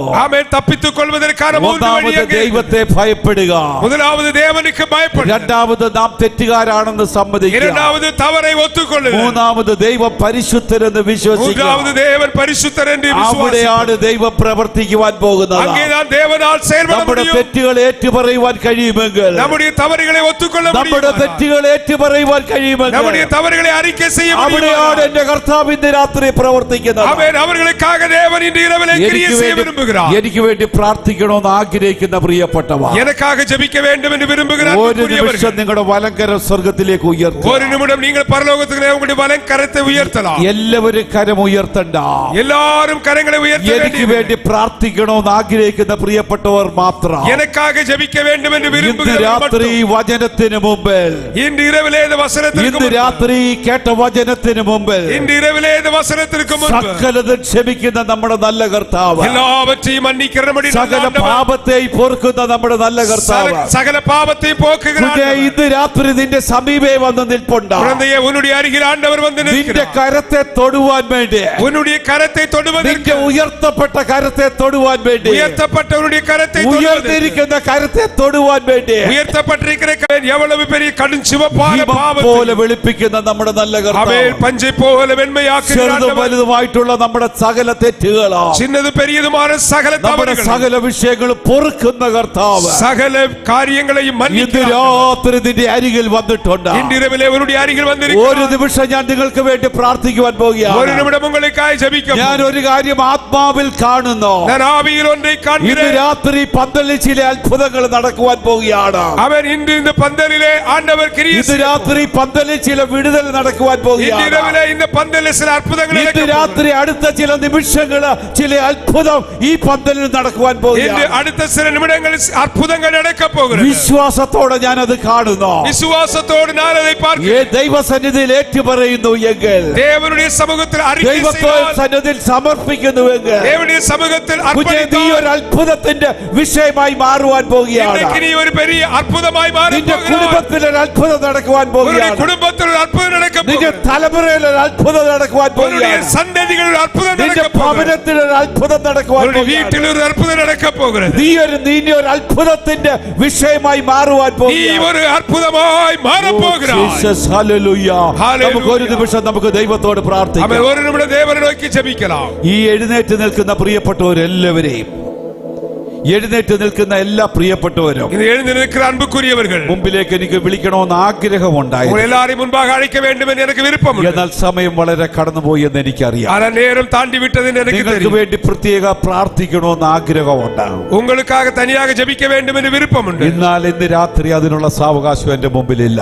இன்றைக்கு அதற்கான வாய்ப்பு எனக்கு முன்பாக ഇവിടെ இல்லை. എന്റെ സമയം അവസാനിച്ചിരിക്കുകയാണ്. என்னுடைய நேரம் முடிகிறது. നിങ്ങൾ നിൽക്കുന്ന നിങ്ങൾക്ക് വേണ്ടി ഒരു വാക്ക് ഞാൻ പ്രാർത്ഥിക്കും. நிற்கிற உங்களுக்காக ஒரு வார்த்தை ஜெபிக்க வேண்டும். എല്ലാ പ്രിയപ്പെട്ടവരും ആത്മാർത്ഥമായി ഒരു നിമിഷം പ്രാർത്ഥിക്കും. அன்புக்குரிய அனைவரும் ஆமென் உண்மையாய் ஜெபிக்கலாம். എല്ലാ പ്രിയപ്പെട്ടവരും ഒരു നിമിഷം ദൈവത്തോട് പ്രാർത്ഥിക്കും. பிரியமான அனைவரும் ஒரு நிமிஷம் தேவனை நோக்கி ஜெபிக்கலாம். കർത്താവേ, എന്നെ അവിടുത്തെ കരം ഒന്ന് തൊടണമേ. ஆண்டவரே, என்னுடைய கரத்தை நீர் தொடுவீராக. എഴുന്നേറ്റ് നിൽക്കുന്നവർ നിങ്ങളുടെ കരം വീണ്ടും സ്വർഗത്തിലേക്ക് ഉയർത്തി. ஆமென். எழுந்து நிற்கிற உங்களுடைய கரங்களை பரலோகத்துக்கு நேராய் உயர்த்தலாம். ഉയർന്നിരിക്കുന്ന നിങ്ങളുടെ കരത്തിൽ എന്റെ കർത്താവിന്റെ കരം സ്പർശിക്കുക. உயர்த்தப்பட்டிருக்கிற உங்களுடைய കരங்களுடைய കരத்தை கர்த்தர் ആത്മാവിൽ എത്ര தொடுகிறார். പേർക്ക് അത് തിരിച്ചറിയുവാൻ കഴിയും? ஆவியில் எத்தனை பேர் உணர்கிறீர்கள்? എത്ര പേർക്ക് അത് ആത്മാവിൽ കാണുവാൻ കഴിയും? எத்தனை பேர் இதை ஆவியில் பார்க்க ഞാൻ முடியும்? പൂർണ്ണമായിട്ട് വിശ്വസിക്കുന്നു, ഉയർത്തപ്പെട്ട കരത്തിന് മുമ്പിൽ ദൈവിക സ്പർശനം ഈ നിമിഷം തന്നെ സംഭവിക്കുവാൻ நான் விசுவாசிக்கிறேன். ஆமென். உயர்த்தப்பட்டிருக்கிற கரத்திற்கு முன்பு ஆண்டவருடைய கரம் நீட்டப்பட்டிருக்கிறது. ഒരു അത്ഭുത വിടുതൽ ഈ പന്തലിൽ നടക്കുകയാണ്. ஒரு அற்புத விடுதலை இந்த பந்தலில் ഒരു நடக்க അത്ഭുത போகிறது. വിടുതൽ ഈ കൺവെൻഷന്റെ രണ്ടാം ദിവസം ഇവിടെ നടക്കുകയാണ്. ஒரு அற்புத விடுதலை இந்த கன்வென்ஷன் ഒരു இரண்டாவது വലിയ நாளில் நடைபெற போகிறது. പ്രവൃത്തി ഇന്ന് ഇവിടെ നടക്കുകയാണ്. அவர் பெரிய தேவ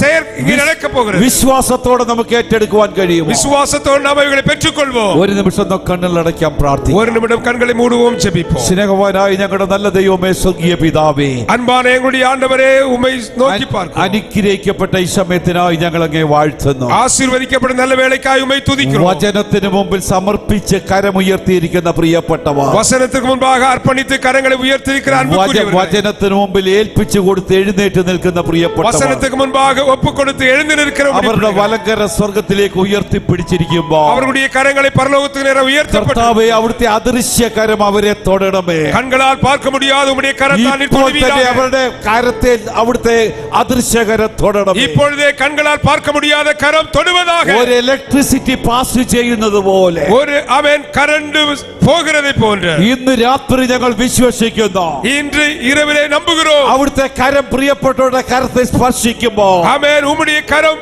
ஆமென் இவர்களுடைய கரங்களை അവരുടെ தொடும்போது ഉച്ചി മുതൽ ഉള്ളങ്കാൽ വരെ ദൈവിക സ്പർശനം അനുഭവിച്ചറിയണമേ. உச்சந்தலை முதல் உள்ளங்கால் வரையிலும் தேவ பிரசன்னத்தை உணரும்படியா ചില അത്ഭുതങ്ങൾ ഇവിടെ നടക്കണം കർത്താവേ. சில அற்புதங்கள் இன்று நடக்க வேண்டும். ചില അത്ഭുതങ്ങൾ ഇപ്പോൾ തന്നെ ഇവിടെ സംഭവിക്കണമേ. ஆமென். சில அற்புதங்கள் இப்பொழுதே ഏത് நடப்பதாக. വിഷയത്തിന്മേൽ അവർ ആഗ്രഹിച്ച് പ്രാർത്ഥിക്കുന്നു അതിന്റെ മറുപടി ഇപ്പോൾ തന്നെ കാണണമേ. என்ன விஷயத்திற்காக விரும்பி ஜெபிக்கிறார்களோ அதன் மேல் இப்பொழுதே ஒரு விடுதலை உண்டாவதாக. അവർ ഭവനത്തിൽ ചെല്ലുന്നതിന് മുമ്പ്, அவர்கள் வீட்டிற்கு செல்வதற்கு ഈ முன்பு, പന്തലിൽ നിന്ന് പുറത്തു പോകുന്നതിന് இந்த മുമ്പ് பந்தலை விட்டு வெளியே செல்லும் முன்பு ചില അത്ഭുതങ്ങൾ നേരിട്ട് കാണുവാൻ അവിടുന്ന് சில സഹായിക്കണം. அற்புதங்களை நேரடியாய் பார்க்க உதவி செய்யும். സ്വർഗീയ കരം അവർക്കായി നീട്ടണമേ.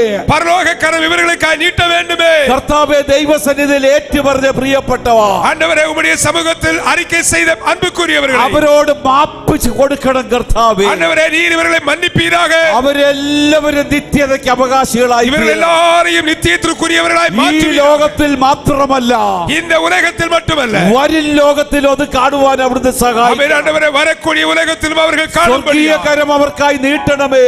பரலோக கரத்தை நீர் ആ நீட்டுவீராக. വിടുതൽ അനുഭവിക്കുന്ന നിമിഷങ്ങളാക്കി മാറ്റണമേ. ஆமென். சந்தோஷிக்கிற நேரமாய் மாற்றுவீராக. ആത്മാവിന്റെ ശക്തി അവരിൽ വ്യാപരിക്കണം. ஆண்டவரே உம்முடைய வல்லமை இவர்கள் வியாபரிப்பதாக. ആത്മാവിന്റെ ശക്തി അവരിൽ വ്യാപരിക്കണം. ஆமென். உம்முடைய வல்லமை வியாபரிப்பதாக. ഒരു വലിയ വിടുതൽ അവരുടെ ജീവിതത്തിൽ വ്യാപരിക്കണം. ஒரு பெரிய விடுதலை அனுபவிப்பார்களாக. ദൈവത്തിന്റെ അത്ഭുത പ്രവൃത്തി ഇപ്പോൾ തന്നെ അവരുടെ ശരീരത്തിൽ വ്യാപരിക്കണം. தேவனுடைய பெரிய கிரியைகள் இப்பொழுதே நடப்பதாக. അങ്ങനെ ചെയ്തിരിക്കാൻ സ്തോത്രം. அப்படி செய்திருக்கிறபடியால் ஸ்தோத்திரம். വിശ്വാസത്തോടെ ഞങ്ങൾ ഏറ്റെടുക്കുന്നു. விசுவாசத்தோடு ஏற்றுக்கொள்ளுகிறோம். ഇപ്പോൾ ഈ അവസരത്തിൽ ഒരു പാട്ടിന്റെ 1-2 ശാൻസ മാത്രം പാടും. இப்பொழுது பாடலுடைய 1-2 சரணங்கள் பாடுவோம். എല്ലാവരും കരം തട്ടിക്കൊണ്ട് ചില നിമിഷങ്ങൾ ദൈവത്തെ ആരാധിക്കുക. எல்லாரும் கரங்களை தட்டி சற்று நேரம் கர்த்தரை ஆராதிக்கும். ആത്മാവിന്റെ ശക്തി നിങ്ങളുടെ മേൽ ഇറങ്ങി വരുമ്പോൾ, பரிசுத்தாவின் வல்லமை உங்கள் மேல் இறங்கி வரும்போது, ആത്മശക്തി നിങ്ങളുടെ മേൽ ഇറങ്ങി വരുമ്പോൾ, பரிசுத்தாவின் வல்லமை உங்கள் மேல் இறங்கி வரும்போது, ആത്മശക്തി ഇറങ്ങി വരുമ്പോൾ பரிசுத்தாவின் வல்லமை இறங்கி வரும். അവിടെ അത്ഭുതം നടക്കുവാൻ പോവുകയാണ്. அங்கே அற்புதம் நடக்க അവിടെ போகிறது. വിടുതൽ നടക്കുവാൻ പോവുകയാണ്. அங்கே விடுதலை நடைபெற போகிறது. ശക്തിയോടെ കരമടിക്കുക.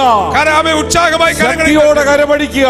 அவன் உற்சாகமாய் கரங்களை ഒരുമിച്ച് നമുക്ക് പാടുവാൻ പോവുകയാണ്. ஒன்றாய் சேர்ந்து பாடியார். പ്രിയപ്പെട്ടവർ, ഈ പാട്ട് പാടുമ്പോൾ ഒരുമിച്ച് കരമടിച്ച് ചേർന്ന് പാടുക. அவன் எல்லாரும் சேர்ந்து பாடி கர்த்தரை துதிக்கலாம். അന്യഭാഷയിൽ സംസാരിക്കുവാൻ കഴിയുന്നവർ അന്യഭാഷയിൽ அந்நிய സംസാരിക്കുക. பாஷையில் பேச விரும்பின அந்நிய பாஷையில் பேச. ആത്മാവിന്റെ ബലം ഏറ്റെടുക്കുക. ஆவியிலே ஏற்றுக்கொள்ளுங்கள். യെസ്.